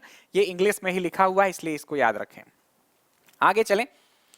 ओरछा का किला बहुत महत्वपूर्ण है। कुछ स्थान ऐसे हैं जिनको जानकारी तो आपको किले के रूप में ही देखना है, लेकिन होता क्या है बच्चों कि ये बहुत पहले बने थे। आप ओरछा में जाएंगे तो आपको कहीं ऐसा समझ में नहीं आएगा कोई बहुत बड़ा सा फोर्ट बना हुआ है ऊंचे पहाड़ी पर और उसके अंदर बहुत सारी चीजें हैं। ओरछा में ये आपको देखने को नहीं मिलेगा। इसकी जो प्राचीन दीवारें थी जो इसको चारों ओर से इस नगर को कभी कवर किया करती थी, वो आज अस्तित्व में नहीं है। कहीं कहीं बीच बीच में उनके अवशेष दिखाई दे जाते हैं, किंतु वास्तव में अब कोई प्राचीर वहां पर शेष बची नहीं है। और चारों ओर जो नगर विकसित हो गया है वो अलग ही है। तो बीच में जो उस नगर के बहुत सारे स्थान हैं, बहुत सारी जगहें हैं देखने वाली, हम ये मानकर चलते हैं कि उस किले के भीतर ही हैं। किले की दीवारें हट गई हैं, पर पढ़ने के लिए हम किले के रूप में इस बात को पढ़ लेते हैं कि उस किले के भीतर ही, यानी ओरछा में जो चीज स्थित है, हम ये मानकर चलें कि आपके ओरछा के किले में स्थित है। क्लियर? चलिए तो देख लेते हैं किसने बनवाया था ओरछा को। आप याद रखें कि किसने बसाया था। पहली बात तो रुद्र प्रताप सिंह बुंदेला, पहला नाम याद रखें आप। वास्तविक संस्थापक बुंदेला वंश के कौन थे? रुद्र प्रताप सिंह बुंदेला ही थे, जिन्होंने ओरछा में आपके बुंदेला वंश की नींव रखी थी 16वीं शताब्दी में, 1501 में, आप याद रखें। बाद में यहाँ किले का भी निर्माण करवाया गया। उस किले के अंदर अब क्या क्या चीजें हैं ये ध्यान रखें आप। तो एक पुराना स्मारक, सबसे पुराना आप कह दीजिए इन सभी स्मारकों में, राजा महल नाम का एक महल है ना, बहुत सुंदर है, बहुत सारी पेंटिंग वगैरह यहाँ पर दिखाई दे जाती हैं। मधुकर शाह बुंदेला जो शासक हुए आपके बुंदेला वंश में, इन्होंने इसका निर्माण करवाया था राजा महल का। राजा महल, रानी महल ध्यान रखें किसके लिए होते थे? राजा जहां रहते थे उसको राजा महल कह देते थे, जहां रानी का निवास रहता था उसे रानी महल कह देते थे। ठीक, तो राजा महल बनवाया आपके मधुकर शाह बुंदेला ने। इसके अलावा मधुकर शाह बुंदेला ने राजा राम मंदिर का भी निर्माण करवाया, जिसे हम रामलला मंदिर के नाम से भी पुकारते हैं। किसने बनवाया था? यही मधुकर शाह बुंदेला ही है। इसके अलावा एक और बात इन्होंने निर्मित करवाई जो कि है चतुर्भुज मंदिर। तो बहुत पॉपुलर चीज ये, राजा राम मंदिर के बारे में याद रखें और चतुर्भुज मंदिर के बारे में आप तो याद ही रखें, कुछ भूल जाएं तो भूल जाएं। इसके पीछे एक बढ़िया सी कहानी मिलती है, उसको सुना दें, आपको मजा आ जाएगी। क्या हुआ था, राजा मधुकर शाह जब यहाँ के शासक थे तो इनकी पत्नी एक गणेश कुंवरी नाम की एक पत्नी थी, है ना, रानी थी। एक राजा थे और एक रानी। राजा जो थे वो भगवान कृष्ण को पूजते थे, उनको ज्यादा मानते थे, और रानी जो थी वो भगवान राम को मानती थी। तो इनमें एक बार विवाद उत्पन्न हुआ कि चलिए चलते हैं कहीं भ्रमण पर चलते हैं ना, जैसे आज आप लोग जाते हैं कहीं घूमने, वैसे ये भी जाने का प्लान बनाते हैं। लेकिन अब विवाद ये हो गया कि जाएं कहाँ। तो एक जन कह रहे थे कि चले जाते हैं अपन वृंदावन, और एक कह रही थी कि अयोध्या। तो कहीं ना कहीं विवाद उत्पन्न ही हो जाता है पति पत्नी में ऐसी बातों को लेकर। तो रानी मना कर रही थी ना, पत्नी की चलती ही सामान था, रानी मना कर रही थी कि नहीं वृंदावन नहीं, अयोध्या चलते हैं। तो मधुकर शाह थोड़ा सा भड़क गए और बोले कि तुमको जब इतने ही प्रिय हैं राम, तो तुम राम को यहीं क्यों नहीं ले लेती। तो इस बात से वो प्रेरित होकर क्या करती हैं, अयोध्या की ओर अपना जो मार्ग है वो अपना लेती हैं, अयोध्या की ओर चली जाती हैं। कुछ सिपाही सेना थे, दासी वासी थी सब उनके साथ। आगे जाकर कुछ साधुओं से मिलती हैं, अपनी बात कहती हैं। उन्होंने वहां पर कुछ प्रयास किए भगवान श्री राम को प्राप्त करने के लिए, और प्रभु ऐसे तो प्राप्त नहीं हो जाते कि बस कह दो चलिए भगवान चल दें, वो ऐसा नहीं होता है। उनको प्राप्त करने के लिए तपस्या करनी पड़ती है। तो कुछ उन्होंने ध्यान लगाया, तपस्या करना प्रारंभ की भगवान श्री राम की, और क्या होता है कि उनको प्राप्त हुए नहीं, भगवान दर्शन दिए नहीं। तो उन्होंने कहा कि अब वापस जाकर अपनी बेइज्जती कराना नहीं है, और भगवान राम तो मिले नहीं है। तो उन्होंने क्या किया, सरयू नदी के किनारे अयोध्या है, आपको पता होना चाहिए, उस सरयू नदी पर ही क्या कर दिया, छलांग लगा दी। और जब उन्होंने छलांग लगाई तो जब गहराई पर जा रही थी वो उस नदी की, तो गहराई में उनको भगवान श्री राम के दर्शन हुए और उन्होंने एक मूर्ति सौंपी और कहा कि बस चलिए, पर कुछ शर्तें हैं मेरी। क्या शर्तें हैं? शर्तें ये हैं कि आपको यहाँ से पैदल ले जाना पड़ेगा मुझको, और जहाँ पहली बार आप मुझे रख देंगी, मतलब मेरी मूर्ति रख देंगी, वहीं मैं स्थापित हो जाऊंगा। ऐसी कुछ शर्तों के साथ उन्होंने कहा कि ठीक है, कोई दिक्कत नहीं।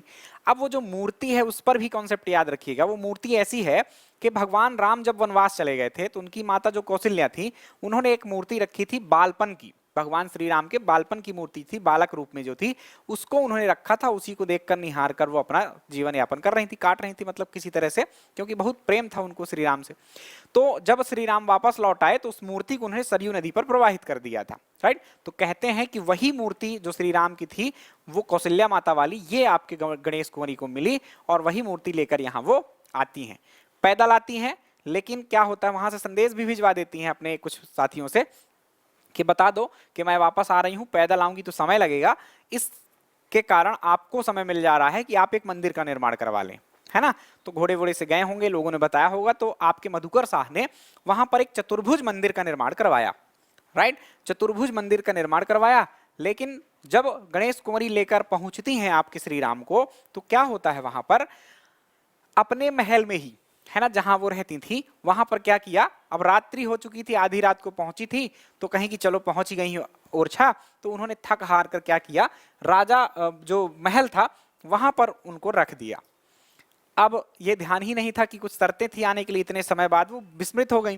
तो सुबह जब उठाने का प्रयास किया गया कि चलो मंदिर में स्थापना करते हैं, तो भगवान श्री राम उठे ही नहीं। तब उनको याद आया कि अरे ये तो शर्त थी कि जहां पर रख देंगी आप, मैं वहीं पर स्थापित हो जाऊंगा। तो आज जब जाएंगे आप राम राजा के मंदिर में, वहां आप देखेंगे कोई मंदिर नहीं है, वो एक महल जैसा ही है ना। वर्तमान में कुछ निर्माण कार्य करवा दिए गए जिससे कि वो मंदिर जैसा लगने लगा, लेकिन वो महल था एक्चुअली। आप कभी भी तस्वीरें देखिएगा तो आपको ये बात पता चलेगी। तो ये कुछ कहानी से आपको याद हुआ कि राजा राम मंदिर कहाँ है, आपके ओरछा में है। चतुर्भुज मंदिर कहाँ है, ओरछा में है। और किसने बनवाया है, मधुकर शाह ने बनवाया है। मधुकर शाह ने ही एक पहले से महल बनवा रखा था अपना, राजा महल। ये बात भी याद रखें आप, क्लियर। अभी अभी मध्य प्रदेश सरकार ने घोषणा की है राजा राम लोक बनाने की। क्या बनाना है यहाँ पर, राजा राम लोक। जैसे कि आपका महाकाल लोक बना हुआ है, वैसे ही आपके ओरछा में राजा राम लोक बनाने का निर्णय हाल ही में मध्य प्रदेश सरकार द्वारा लिया गया है। और भी कई लोक बनाए जाना है, तो धैर्य रखिए, कुछ दिन बाद यहाँ पर भी बहुत अच्छे निर्माण कार्य दिखाई आपको दे जाएंगे। मध्य प्रदेश का अयोध्या भी ओरछा को कहते हैं, यह आप याद रखें। ओरछा को और क्या कहते हैं, मध्य प्रदेश का अयोध्या। अब आप समझ गए होंगे कि इसको मध्य प्रदेश का अयोध्या इस नगर को क्यों कहा जाता है। तो ये एक्स्ट्रा फैक्ट आप याद करिएगा। कुछ और निर्माण कार्य हैं यहाँ पर। तो राय प्रवीण का महल है, राजा इंद्रजीत द्वारा बनवाया गया था। बुंदेला वंश पढ़िएगा, इन सबका उल्लेख मैंने किया हुआ है वहां।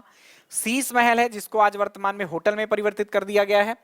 जहांगीर महल है यहाँ पर, जिसको 1605 ईस्वी में वीर सिंह देव ने बनवाया था। एक रात रुकने के लिए आपके जहांगीर के लिए, जहांगीर के बड़े प्रिय मित्र थे, क्योंकि एक रात यहाँ पर रुकने की व्यवस्था की गई थी, इसलिए इसको वन नाइट पैलेस भी कहा जाता है। ओरछा जाएंगे तो सबसे ज्यादा जो घूमी जाने वाली जगह है वो यही वीर सिंह या कि आपका जहांगीर महल ही है, यहाँ आप जाते हैं, क्लियर। तो ये कुछ बातें थी आपके ओरछा में जो कि आपके स्थित हैं, इस किले के भीतर आप समझ सकते हैं। आगे बढ़ें, अगले किले की ओर चलें। यदि ये कहानी पसंद आई हो मजेदार तो एक लाइक। रायसेन का दुर्ग, अगला दुर्ग या अगला किला हमारा कौन सा है, रायसेन का दुर्ग। अब ये रायसेन का दुर्ग कहाँ होगा भाई साहब, तो रायसेन में होगा। और ज्यादातर दुर्ग जो होते हैं या किले जो होते हैं वो कहीं ना कहीं किसी ऊंची पहाड़ी या शिखर पर बने होते हैं। निर्माण इसका किसने करवाया था, तो 11वीं 12वीं शताब्दी में एक शासक यहाँ के हुए, राजा राज बसंती, इनका नाम मिलता है। इन्होंने इसका निर्माण करवाया था। इसका एक अन्य नाम भी मिलता है, पूरणमल का किला। अब आप कहोगे कि राजा राज बसंती ने बनवाया, तो पूरणमल का किला क्यों नाम है, क्योंकि यहाँ जो प्रसिद्धि रही जिस शासक की, वो राजा पूरणमल की थी।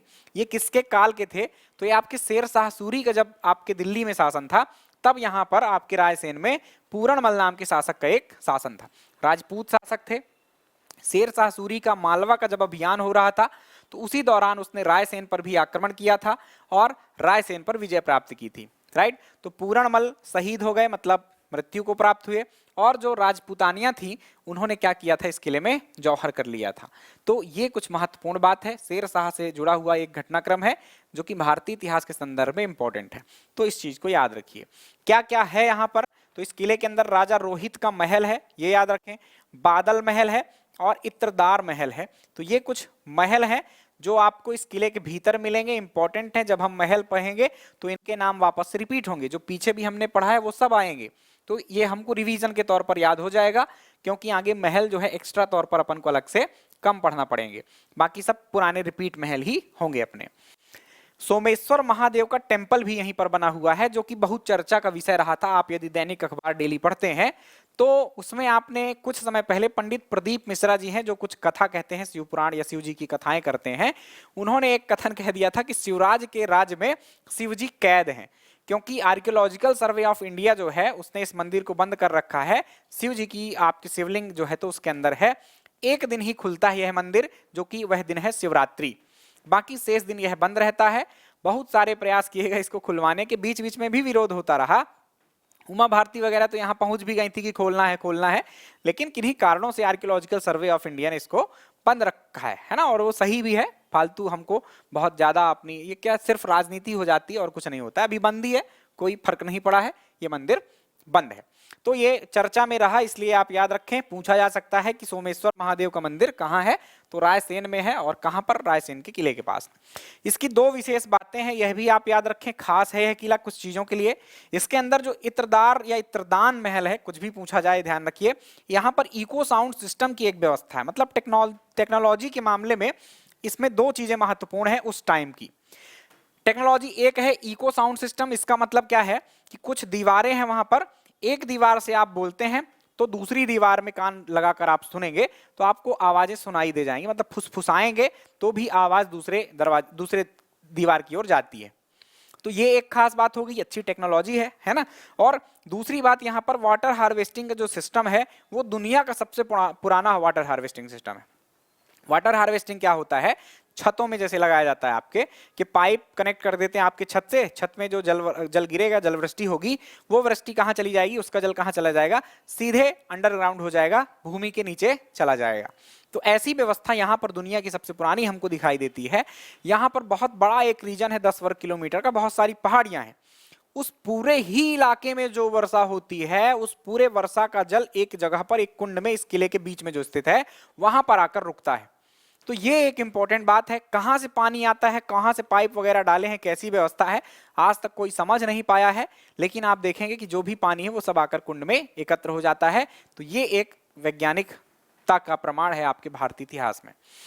चलिए अब आगे चलते हैं। ये दो बातें थी आपके रायसेन के दुर्ग की, याद रखें ये ऐसा दुर्ग है, बहुत जर्जर स्थिति में हो चुका है, देख रहे होंगे आप, घास फूस उग चुकी है इसमें, क्योंकि बहुत पुराना किला हो गया, 11वीं 12वीं शताब्दी, मतलब समझ रहे हो, आज से 800 साल पुराना है।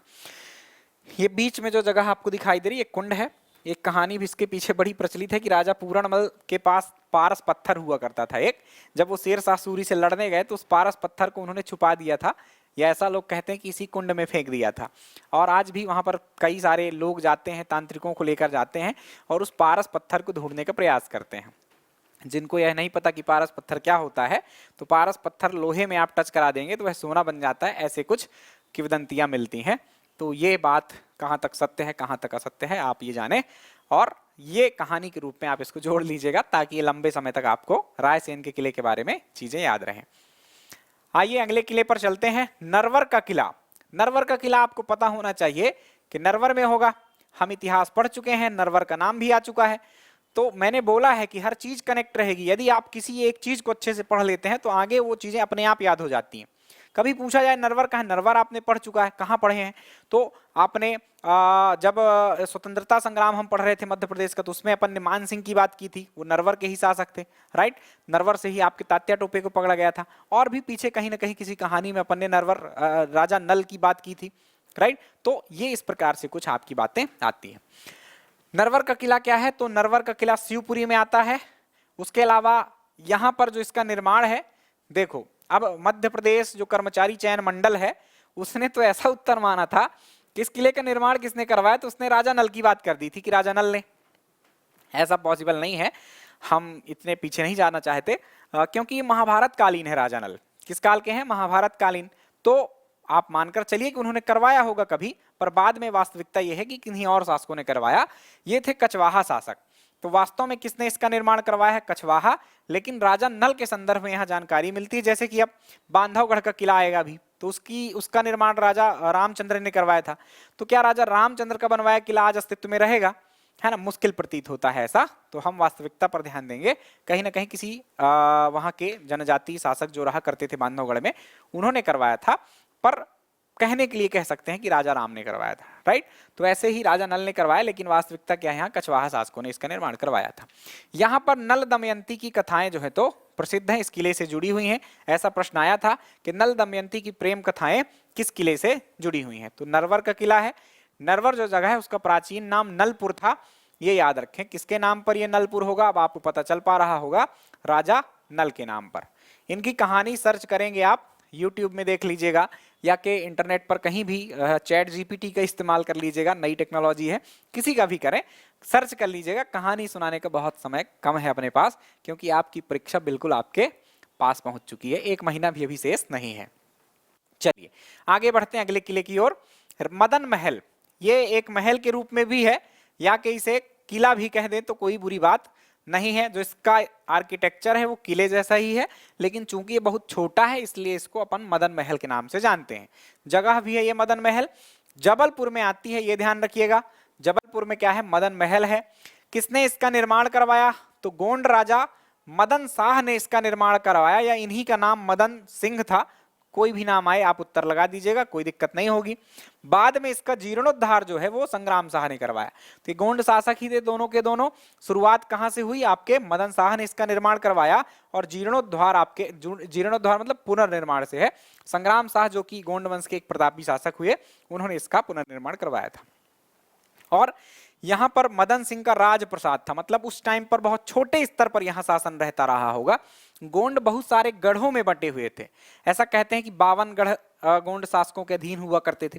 उन 52 गढ़ों में अलग अलग शासक रहते थे ना, और फिर एक कोई बड़ा एक केंद्रीय सत्ता रहती थी। जैसे संग्राम शाह एक बड़े शासक थे जिनके अंडर में 52 गढ़ थे। उन्हीं 52 गढ़ों में से एक गढ़ आपका ये भी रहा, ये ध्यान रखें। और वहां पर कभी बहुत पुराने काल में, जिनकी जानकारी बहुत कम मिलती है इतिहास में, है ना, तो ये ध्यान रखें कि मदन शाह हुए और इनका राजप्रसाद था। राजप्रसाद का मतलब जहां जिस स्थान से जिस किले या महल को अपन केंद्र बनाकर सत्ता संचालित करें, राज दरबार वहीं लगे, वहीं शासक रहे, जैसे कि आज बड़े बड़े किले होते हैं, राइट। तो ये ध्यान रखिएगा, राजप्रसाद था। विश्व का सबसे छोटा किला ये माना जाता है ना। इसमें मात्र 2-3 कमरे ही हैं, इसलिए इसको क्या माना जाता है? विश्व का सबसे छोटा किला। आप देख पा रहे होंगे इस चित्र में, एक बड़ी सी शिलापट्ट के ऊपर क्या है, ये किला स्थित है। यहां से आप प्रवेश करते हैं, यहाँ एक किला कमरा है, एक किला यहाँ है, और एक अस्तबल है। इस प्रकार से 2-3 कमरे हैं, जिससे यह प्रतीत होता है कि यह दुनिया का सबसे छोटा किला है, राइट। तो ये कुछ बात है आपके मदन महल के बारे में। आगे चले, अगला प्रश्न है, मतलब मदन शाह के बाद इसका फिर निर्माण जो मतलब काम रहा वो बहुत किले के रूप में नहीं रह गया था। इसका जो काम जैसे दुर्गावती के काल में मिलता है कि यहाँ पर वॉच टावर के रूप में इसका यूज किया था। वॉच टावर मतलब अपने सैनिक रख दिए 2-4-10 कि कोई आक्रांता यदि यहाँ से आने की कोशिश करेगा तो हमें पता चल जाएगा कि ये आक्रमण राजधानी की ओर होने वाला है। अब कुछ और किले हैं। अब जैसे जैसे हम नीचे की ओर जाते जा रहे हैं, थोड़ा सा जानकारी कम याद रखनी है आपको कि कौन सा किला। अब यहाँ पर आप ऐसा ही समझें कि अब ये बस याद हो जाए आपको यदि कि ये किला इस जगह पर स्थित है, यही पर्याप्त है। क्लियर? जैसे कि यहाँ पर लिखा हुआ अटेर का किला है ना, तो ये अटेर का किला आपके कहाँ है? अटेर नामक जगह है जो कि भिंड में है और चंबल नदी के तट पर है स्थित। ये ध्यान रखें। जो महाभारत कालीन देवगिरी पहाड़ का उल्लेख आता है वो आपका इस वही पहाड़ जो है पहाड़ी है, उसी पर इस किले का निर्माण हुआ है, ऐसा आप मानिए, राइट। किसने किया? तो यहाँ भदौरिया शासकों का शासन हुआ करता था, तो भदौरिया राजा बदन सिंह ने इसका निर्माण जो है तो करवाया था। यहाँ इस परिसर में स्थित कुछ चीजें हैं। खूनी दरवाजा एक महत्वपूर्ण चीज है, बाकी बदन सिंह महल और रानी का बंगला ये कुछ बातें कम महत्वपूर्ण है। आप खूनी दरवाजा याद रख सकते हैं, राइट। तो खूनी दरवाजा यही वाला प्रसिद्ध है। खूनी दरवाजे तो और हमको कई जगहों पर मिल जाते हैं, जैसे पीछे हमने चंदेरी के किले में देखा कट्टी घट्टी दरवाजा, खूनी दरवाजा, है ना। तो यहाँ का एक खूनी दरवाजा इंपॉर्टेंट है। कारण इसकी मजेदार रोचक कहानी है। क्या है? तो यहाँ पर वो लोग, ये शासक ऐसे करते थे कि कोई भी उन शासकों से जब मिलने आया करता था तो, या कि कोई भी जब दरबार में जाता रहा, उनके मंत्री हो या कोई भी व्यक्ति, तो जो प्रवेश द्वार था वहां पर एक कोई जानवर का ये सिर काट दिया करते थे और वहीं लटका दिया करते थे। उससे जो ब्लड चूता रहता था तो सामने किसी बर्तन में गिरता था, कोई भी व्यक्ति आता था उस बर्तन से टीका लगाकर जाया करता था उनसे मिलने। तो खूनी दरवाजा इसका नाम है। अभी चित्र भी दिखाएंगे। देवगिरी पहाड़ के कारण इसको देवगिरी दुर्ग भी कहते हैं। और भदौरिया शासकों ने इस क्षेत्र में शासन किया, भिंड के आसपास के इस क्षेत्र में, इसलिए इस क्षेत्र को भदावर क्षेत्र कहते हैं या बधवार क्षेत्र कहलाता है। यहाँ की भाषा भी भदावरी बोली जाती है, यह ध्यान रखिए, मतलब बोली है एक प्रकार की। यूनेस्को ने इस किले को ऑनरेबल हेरिटेज की सूची में 2018 में शामिल किया था। यूनेस्को की बहुत सारी अलग अलग सूचियां होती हैं, उसमें से एक प्रकार की सूची ऑनरेबल हेरिटेज की सूची, जिसमें इस किले को जगह मिली, ये एक इंपॉर्टेंट बात हो जाती है। तो ये था अटेर का किला प्यारे बच्चों, जिसमें लोकेशन सबसे इंपॉर्टेंट है, शेष बातें आप सेकेंडरी के तौर पर याद रखें। बात करें अगले किले की, जो है बांधवगढ़ का किला। ये उमरिया में आता है। बांधवगढ़ राष्ट्रीय उद्यान सुना होगा आपने, बांधवगढ़ राजधानी जो रही आपके बघेल शासकों की, वहां पर आपने सुना। और एक ये फिर बात आ गई हमारी बांधवगढ़ के किले की। तो जो बांधवगढ़ राष्ट्रीय उद्यान है, काफी जंगल वाला क्षेत्र है वो, वहीं बीच में ही आपका ये किला अवस्थित है। उमरिया जिले के अंतर्गत ये आता है। इसका निर्माण अब विवादित है, कोई ठोस प्रमाण हमारे पास है नहीं कि किसने करवाया है। तो कभी पूछा जाए तो भगवान रामचंद्र का नाम तो आप याद ही रखें, साथ में अब जिसने इस वंश की स्थापना की थी, बघेल वंश की, उनका नाम याद रखें, व्याघ्रदेव, इन्होंने करवाया, ऐसा माना गया है, इसलिए मैं ये मान रहा हूं। हालांकि व्याघ्रदेव के काल तक तो यहाँ बांधवगढ़ क्षेत्र में बघेल आपके पहुंच भी नहीं पाए थे। शुरुआत में इनकी राजधानी गहोरा नामक स्थान हुआ करती थी, जो कि बांदा में है, राइट, बुंदेलखंड के आसपास से इन्होंने शुरुआत की थी। बाद में आगे के शासकों के काल में ये बांधवगढ़ को जीता था इन्होंने। तो ये पूछा गया है, माना गया है, इसलिए ये नाम आप याद रखें। बाकी कोई, मैंने आपको बताया, ठोस प्रमाण है ही नहीं कि वास्तव में इस किले का निर्माण किसने करवाया है। क्लियर? चलिए, शेषशाही तालाब यहाँ का महत्वपूर्ण है। शेषशाही तालाब क्या है? तो भगवान विष्णु वहां लेटे हुए हैं, शेषनाग उनको छाया दे रहे हैं और पास में ही एक कुंड है, तो उसका नाम है शेषशाही तालाब। इसके अलावा क्षीर सागर कुंड, जहां भगवान विष्णु क्षीर सागर में ही रहते हैं, आपको पता होना चाहिए। तो क्षीर सागर कुंड भी है, विष्णु जी का मंदिर है और एक राम लक्ष्मण मंदिर भी वहां पर बना हुआ है। तो ये किले के भीतर कुछ स्थित चीजें हैं। अकबर ने यहाँ पर 4 माह का घेरा डाल रखा था, जीत नहीं पाया। टीपू सुल्तान ने भी यहाँ घेरा डाला था, जीत नहीं पाया। उसके अलावा एक प्रश्न आया था आपके मध्य प्रदेश कर्मचारी चयन मंडल में, वो प्रश्न यह था कि रामायण काल से संबंधित निम्नलिखित में से कौन सा किला है? वह किला था बांधवगढ़ का किला। अब आप सोच रहे होंगे भगवान राम रामायण में क्यों बार बार कह रहा हूं, इसका नाम पढ़िए आप, बांधव और गढ़। बांधव मतलब बंधु, बंधु मतलब भाई, और गढ़ मतलब होता है किला। तो भगवान राम ने अपने भाई लक्ष्मण के लिए यह किला बनवाया था। कब, किस कहानी से ये पता चलता है? तो लंका जब विजय करके वापस आ चुके थे अयोध्या, उसके बाद यहाँ पर इस किले को लक्ष्मण के लिए बनवाया इन्होंने, और कहा कि लंका पर नजर रखने के लिए किला भगवान लक्ष्मण का रहेगा। तो ये इस प्रकार से बांधवगढ़ का उल्लेख हमको मिलता है। ठीक, चलिए, तो ये बात थी आपके बांधवगढ़ के किले की। आइए चित्रों में इन किलों को आपको दिखा देते हैं, थोड़ा सा याद रखने में सुविधा होगी आपको। ये किला जो बड़ा सा आपको दिखाई दे रहा है, पर्याप्त बड़ा है और काफी पुराना भी है, इसलिए ये किला महत्वपूर्ण है।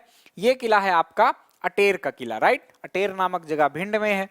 इसके आगे देखें तो ये जो दरवाजा है आपको पीछे वाले हिस्से में भी दिख रहा होगा, यहाँ पर ये जो दरवाजा है, प्रवेश द्वार था, ये अब आपको दिख रहा होगा, रेड है भी, और यहीं कहीं वो गर्दन काट कर जो जीव कोई रहता था, हिरण या कि कोई और भी पशु, उससे खून गिरता था नीचे और टीका लगाकर ये प्रवेश करते थे। ये खूनी दरवाजा है जो प्रसिद्ध है। ये किला है आपका बांधवगढ़ का किला, जहां पर आपको बहुत सारी झाड़ियां घास फूस दिखाई दे जाएंगी, क्योंकि जंगल के ही बीच में है। फिर भी थोड़ा बहुत आर्कियोलॉजिकल सर्वे ऑफ इंडिया इसका ध्यान रखता है और कुछ लोग यहाँ पर भ्रमण करने भी जाते हैं, क्योंकि दुर्गम स्थल है, इसलिए पर्यटक यहाँ कम ही पहुंचते हैं। आइए आपको दिखाएं शेषशाही मुद्रा भगवान विष्णु की। तो ये कुंड है आपका, ये भगवान विष्णु है, लेटे हुए हैं। ऐसा कहते हैं कि इनके चरण से, यही कुंड से पानी कहीं धारा वारा बहकर कोई एक बड़ी धारा का रूप ले लेती है, जिसको चरण गंगा नदी कहते हैं। है ना। तो जब बांधवगढ़ राष्ट्रीय उद्यान हम पढ़ेंगे तो ये ध्यान रखना, पूछा गया प्रश्न है कि निम्नलिखित में से कौन सी नदी बांधवगढ़ राष्ट्रीय उद्यान से गुजरती। वो नदी है चरण गंगा नदी। चरण गंगा नदी भगवान विष्णु के चरणों से ही उत्पन्न हुई है, ऐसा मान्यता है। आइए अब आगे चलते हैं, हम अपनी बात करते हैं। अगला जो हमारा किला है गोहद का किला है। गोहद नामक जगह भी प्रसिद्ध है। गोहद आपके भिंड में ही आता है। यहाँ पर एक बेसली नदी है, इसके किनारे पर यह किला स्थित है। यहाँ पर भिंड में जाट शासकों का भी शासन रहा, तो यहाँ के जाट शासक सिंहदेव ने इसका निर्माण शुरू करवाया था और भीम सिंह राणा ने इसका निर्माण पूरा करवाया था।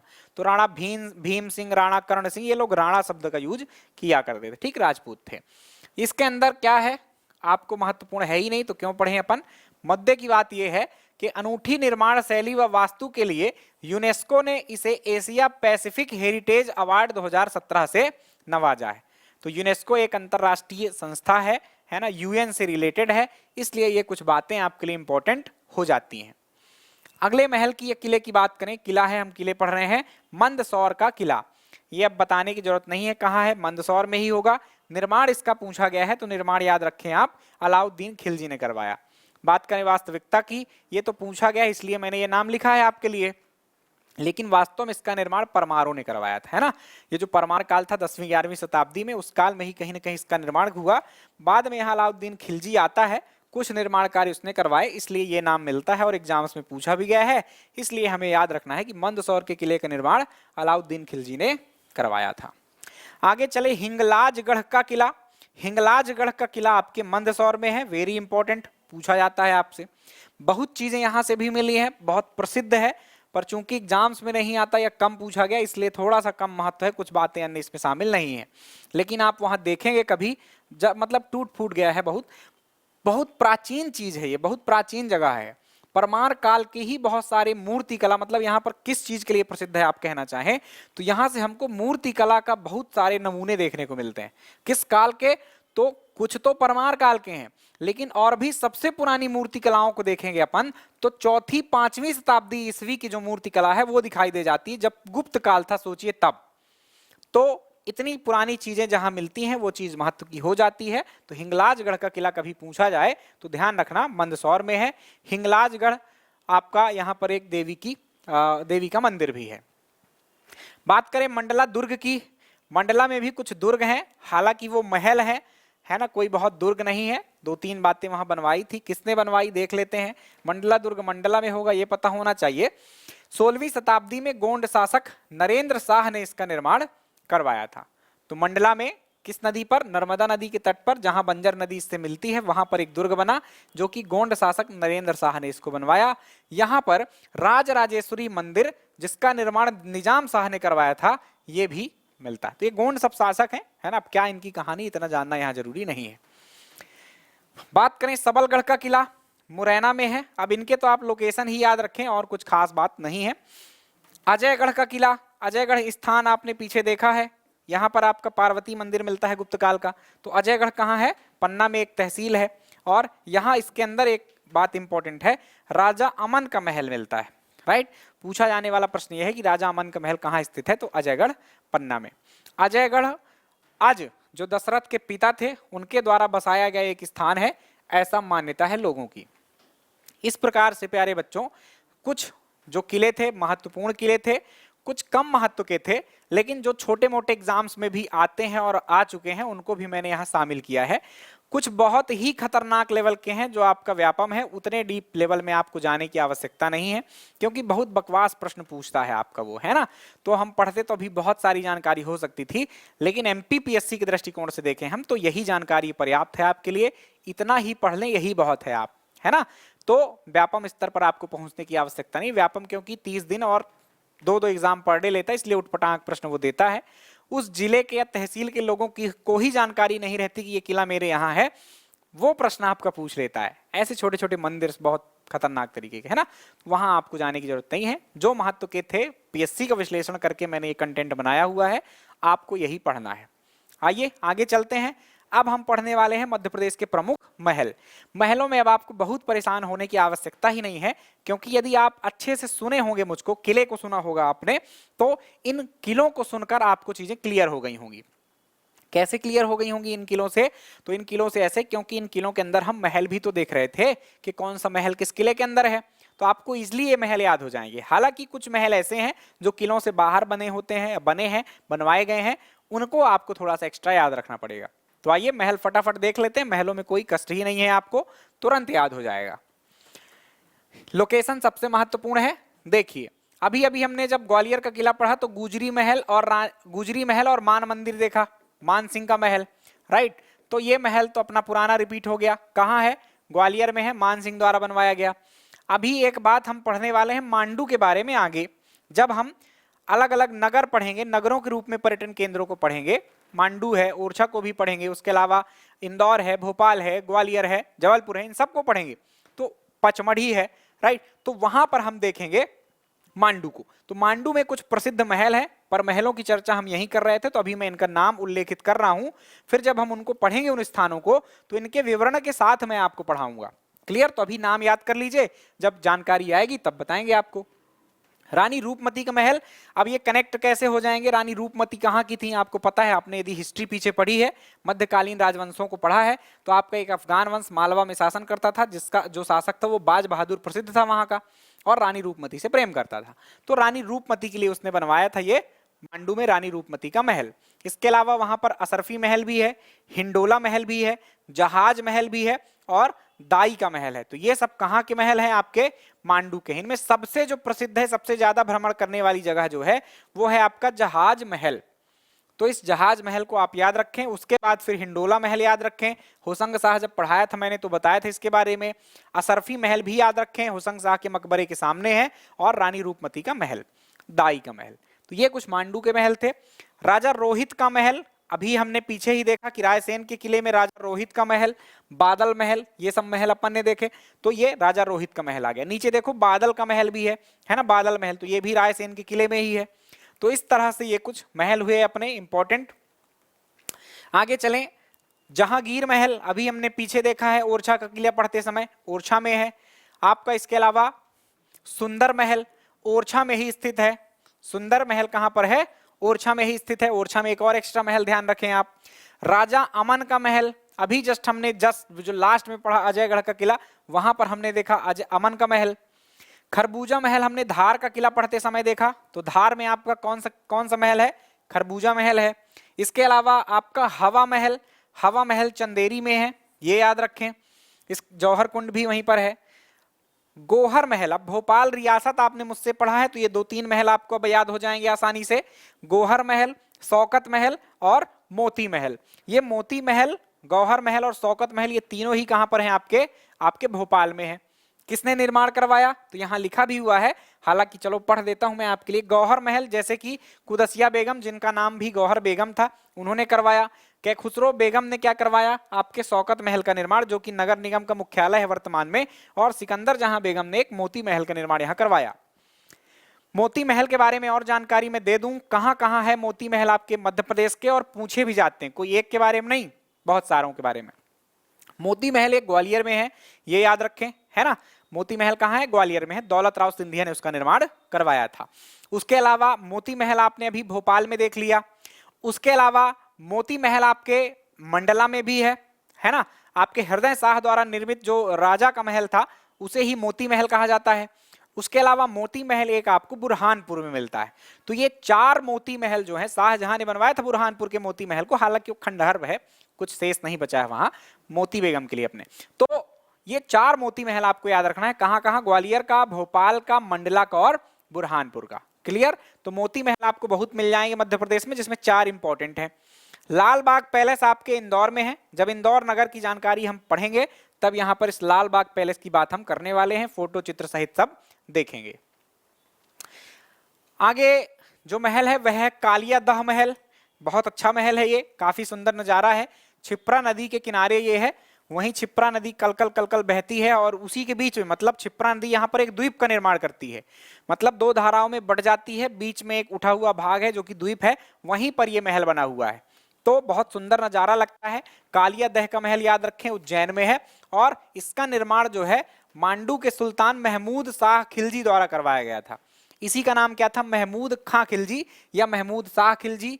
इसने शासन जो किया है वो 1436 ईस्वी से आपका 1469 ईस्वी तक शासन किया था, जब मैं आपको मालवा के मुस्लिम शासकों के बारे में पढ़ा रहा था। बात करें नौखंडा महल की, ये चंदेरी में है, और सतखंडा महल की ये दतिया में है। अभी अभी मैंने आपको याद भी कराया है कि कैसे इसको याद करना है। कौशक महल ये भी चंदेरी में है, जो कि निर्माण किसने करवाया है? आपके महमूद शाह खिलजी ने। एक बात आपको याद दिलाना चाहता हूं, जो मेरे परमानेंट विद्यार्थी हैं, पूरी तरह से जुड़े रहते हैं, हर लेक्चर ध्यान से देखते हैं, तो पीछे गलती से मैं जब पढ़ा रहा था होशंग शाह को, वहां पर मैंने एक मिस्टेक कर दी थी। होशंग शाह को बताते टाइम मैंने ये कह दिया था कि उसने एक्चुअली कोसक महल निर्माण करवाया था। तो यहां पर एक त्रुटि सुधार आप समझ लीजिए, कोसक महल का निर्माण इस महमूद शाह खिलजी ने ही करवाया था। कारण यह था कि दोनों ही व्यक्तियों ने एक्चुअली कालपी का अभियान किया था, है ना, और कालपी पर विजय प्राप्त की थी, इसलिए ये कंफ्यूजन हो गया था। तो कालपी विजय करके ही लौट रहा था महमूद शाह खिलजी, तब इसने ये निर्माण करवाया था, न कि होशंग शाह ने। इस बात को आप याद रखें। चलिए, बघेलिन महल, मंडला के कुछ महल हैं। मंडला के महलों की बात करूं मैं, 2-3 नाम बता रहा हूं आपको।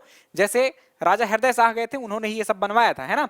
राजधानी उन्होंने चेंज की थी, पहाड़ सिंह बुंदेला ने आक्रमण किया था चौरागढ़ में, तो आपके इन्होंने राजधानी अपनी मंडला के रामनगर को बना ली थी, वहां पर कुछ महलों का निर्माण करवाया, जिसमें एक था मोती महल, जिसको राजा का महल भी कहते हैं, एक था रानी महल, जिसको बघेलिन महल कहते हैं, और एक है राय भगत की कोठी। 3 महल वहां की इंपॉर्टेंट है। तो देखिए, ये बघेलिन महल जो है रानी के लिए इन्होंने बनवाया अपने। इनकी रानी एक चिमनी रानी थी, बड़ी मजेदार कहानी है इनकी। इनको भी अब ये कहीं ना कहीं आपके किसके अधीन थे? अकबर के अधीन आ गए थे। तो उस काल में अकबर का काल ये नहीं था, ध्यान रखिएगा प्यारे बच्चों, जहांगीर का काल था। तो ये दरबार में गए हुए थे, मुगल दरबार में, वहां इनको, वो संगीतकार भी थे ये, तो संगीत वगैरह सीख रहे थे या गाया वाया करते थे वहां पर। तो उनको एक रानी से प्रेम हो गया था, चिमनी रानी से, उनको यहाँ ले आए थे ये। तो उनके लिए ये बघेलिन महल का निर्माण इन्होंने करवाया था। मोती महल ये राजा का महल कहलाता है, ये अपने लिए करवाया था। बात करें मोती महल एक और, ग्वालियर में, ये सब मैं याद करा चुका हूं, अभी 4 जगह हैं जहां के मोती महल इंपॉर्टेंट हैं। जय विलास महल, ये बहुत इंपॉर्टेंट है, बड़ा महत्व का है, ग्वालियर में स्थित है। ग्वालियर का किला हमने पढ़ा, लेकिन वहां ये महल नहीं है, उससे अलग है ये महल। इसका निर्माण जयाजीराव सिंधिया ने करवाया था 1874 में, ये याद रखना, जिनके काल में 1857 की क्रांति हुई थी। और ये महल बहुत खूबसूरत है, 400 कमरे हैं, सफेद रंग का है। यहीं पर आपके सिंधिया जो लोग हैं, सिंधिया वंश के जो अब वर्तमान में उत्तराधिकारी हैं, उनका यही निवास स्थान है।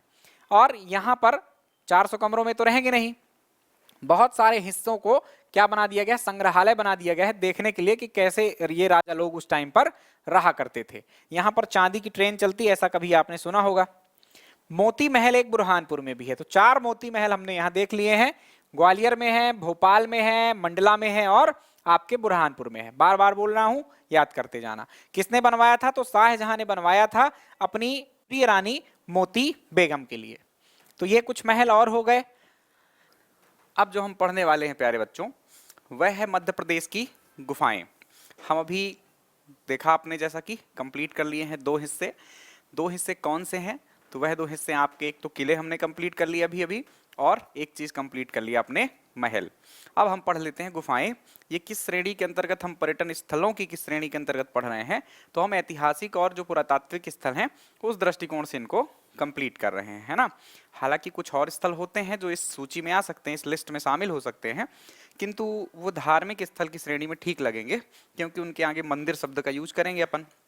जैसे आप एग्जाम्पल ले लीजिए, खजुराहो के मंदिर हैं, है ना, तो वहाँ कोई बहुत पूजा पाठ होती नहीं है, वो एक्चुअली ऐतिहासिक स्थल ही हैं, लेकिन फिर भी हम उसको धार्मिक स्थल के रूप में पढ़ेंगे। और कुछ ऐसे ही स्थल हैं। तो चलिए गुफाओं को शुरू करते हैं, फटाफट जानते हैं मध्य प्रदेश में कौन कौन सी महत्वपूर्ण गुफाएं हैं। तो पहली सबसे महत्वपूर्ण गुफा ये है आपकी भीमबेटका की गुफा। आपने यदि मेरे पुराने लेक्चर्स देखे हों तो उसमें आपने देखा होगा कि मैंने इनको आपको पढ़ा रखे हैं पहले से ही। कहाँ पर हमने पढ़ रखा है? तो आप याद कीजिएगा, जहां हम लोग पाषाण काल पढ़ रहे थे वहां पर हमने इसको कंप्लीट किया था।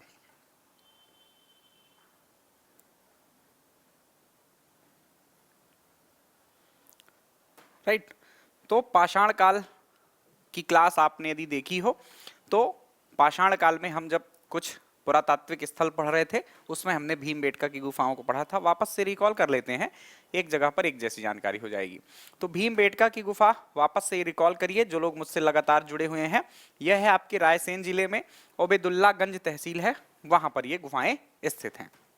ये गुफाएं क्यों प्रसिद्ध हैं, क्या यहाँ से मिला है? तो यहाँ पर जो हमारा पाषाण काल था उसके 3 भाग थे। उन तीनों ही भागों जैसे कि पुरापाषाण काल, मध्य पाषाण काल और नवपाषाण कालीन जो शैल चित्र हैं वो हमको प्राप्त होते हैं। तो ध्यान ये रखना है आपको कि भीमबेटका की गुफाएं प्रसिद्ध क्यों हैं, यहाँ से हमको क्या मिला है।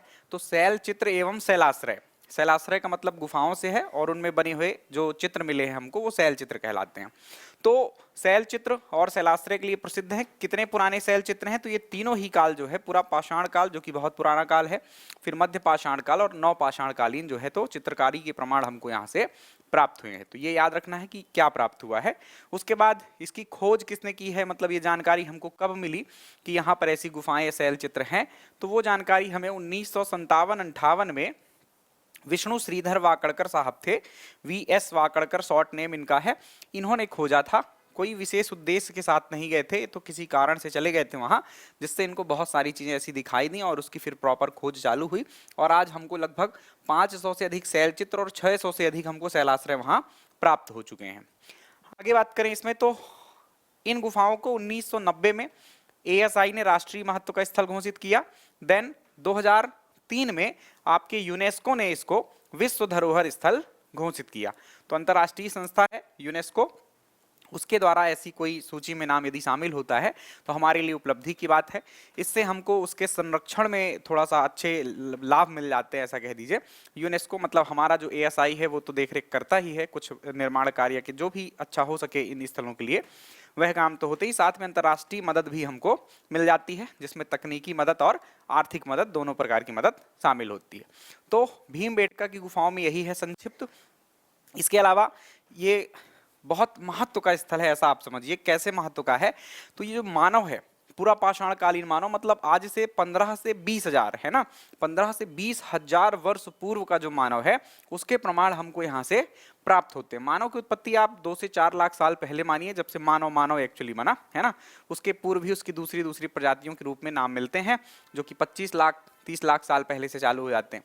लेकिन जब से आप जैसा मानव, जैसे हम हैं आज, वैसे रूप में मानव कैसे आया? आपके 2 से 2.5 लाख साल पहले। तो वैसे कुछ अवशेष हमको कब मिले हैं, वो यहाँ से प्राप्त हुए। मतलब यहाँ ऐसा मानव रहा करता था, चित्र बनाता था, मतलब उसके बुद्धि का विकास हो चुका था। यहाँ से कुछ आपके कप्यूल्स मिले हैं, ये भी बात मैंने आपको बताई थी। ये कप्यूल्स कैसे होते हैं? तो किसी बहुत बड़ी पाषाण की जो शिलाखंड होती है, पाषाण खंड होता है, उसमें ऐसे कप के आकार के छोटे छोटे गड्ढे बने होते हैं और बहुत बड़ी मात्रा में किसी विशेष आकृति को बताते रहते हैं। तो ये खास बात है। और ये कितने पुराने हैं? तो ये उससे भी पुराने हैं, आप ऐसा कह लीजिए कि जो शैल चित्र हैं वो आपके तो 15 से 20 हजार साल पुराने हैं, लेकिन ये 2 लाख साल पुराने हैं। तो अब आप समझिए कितना पुराना मानव यहाँ रहता था। लगभग 10 वर्ग किलोमीटर का क्षेत्र था, उसके आसपास ये सारे शैल चित्र और गुफाएं मिली हैं। और हमको ऐसा लगता है कि इस पूरे क्षेत्र में एक पाषाण कालीन बस्ती कहीं ना कहीं काफी लंबे समय तक रही। तो ये बात थी आपके भीमबेटका के गुफा की। इससे इतर कोई प्रश्न आपसे नहीं बनेगा, इसको जरूर याद रखना है। बात करें अगली गुफा की, मृगेंद्रनाथ की गुफा। यह कहाँ है? तो मृगेंद्रनाथ की गुफा रायसेन में है। रायसेन की बरेली तहसील में आपको यह गुफा मिल जाती है। तो गुफा या शैलाश्रय हम कह दें एक ही बात है। यह भी भीमबेटका की तरह ही है। यहाँ से भी हमको क्या प्राप्त हुए हैं? शैलाश्रय और शैल चित्र यहाँ से प्राप्त हुए हैं। वही पाषाणकालीन शैलाश्रय और शैल चित्र प्राप्त हुए हैं। इसकी खोज 2009 में पुरातत्व विभाग, कौन से पुरातत्व विभाग ने, ये अपना एएसआई वाला नहीं है, ये आपका विक्रम विश्वविद्यालय जो कि आपके उज्जैन में है। यहाँ मतलब प्रत्येक विश्वविद्यालय में क्या होते हैं, आपके अलग अलग विभाग होते हैं। तो वहां के विश्वविद्यालय ने, उज्जैन के विश्वविद्यालय ने, उसके पुरातत्व विभाग ने इसको खोजा था। तो ये ध्यान रखने वाली बातें हैं। ठीक, किस धर्म से गुफाएं कई सारी होती हैं, जिसमें आपसे धर्म पूछ लिया जाता है। जैसे आगे कुछ गुफाएं पढ़ेंगे, धर्म कैसे यहाँ से संबंधित हो जाते हैं, ये तो पाषाणकालीन है। आगे चल के, क्योंकि बनी तो ये बहुत पहले है, यहाँ पर मुख्य रूप से आप देखेंगे तो शैलाश्रय और शैल चित्र मिलेंगे, लेकिन आगे चल के ये गुफाओं में ही कुछ जैन या के बौद्ध भिक्षुक जो है तो वो रहने लगते थे, अपनी तपस्या वगैरह करते थे। तो कौन से धर्म के अनुयायी यहाँ रहने लगे आगे चलकर, ये कभी प्रश्न पूछा जाए तो यहाँ पर जैन धर्म से संबंधित हमको साक्ष्य कुछ प्राप्त हुए हैं। तो ध्यान रखना इनका संबंध किस धर्म से है, जैन धर्म से। ऐसा मत समझ लेना कि जैन धर्म के अनुयायियों ने इनका निर्माण करवाया, ऐसा कुछ, ये बहुत पहले ही बनी हुई थी प्राकृतिक रूप से। ठीक, चलिए आगे बढ़ते हैं। उदयगिरी की गुफाएं, तो अभी हमने जो दो गुफाएं पढ़ी आपकी, भीमबेटका और आपकी मृगेंद्रनाथ की गुफा, वो प्राकृतिक है एक प्रकार से। उसमें मानव अपनी रक्षा के लिए, जानवरों से बचने के लिए, या कि जो जलवायु चेंज होती रहती है, मौसम खराब होता रहता है, वर्षा होती है, ठंड पड़ती है, तो इन सब से बचने के लिए वहां रहता था। लेकिन कुछ गुफाएं आपकी ऐसी हैं जिनको मानव ने, यानी कि बाद में, जैसे कि आपका जो आप प्राचीन काल कहिए उसको, उस मानव ने बनाए, गुप्त काल के मानव ने बनवाए, तो ऐसी भी गुफाएं हैं। तो आइए, उसमें से एक आपकी उदयगिरी की गुफा आपको सामने दिख रही होगी। यह गुफा कहां पर स्थित है, तो यह ध्यान रखिएगा, विदिशा जिले के अंतर्गत आती है।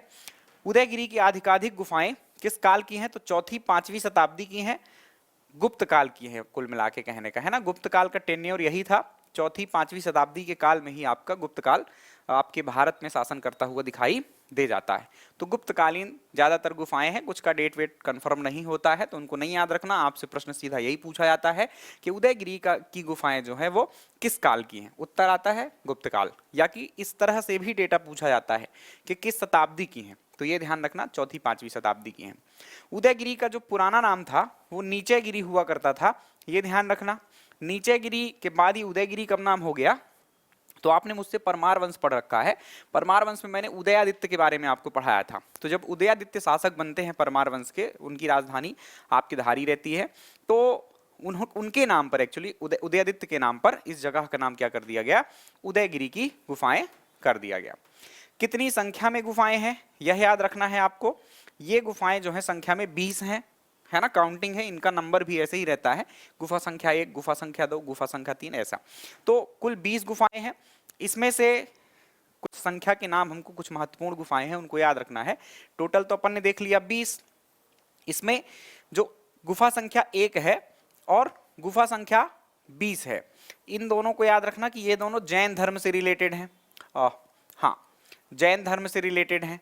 और दो गुफाएं और महत्वपूर्ण है, कौन कौन सी, गुफा संख्या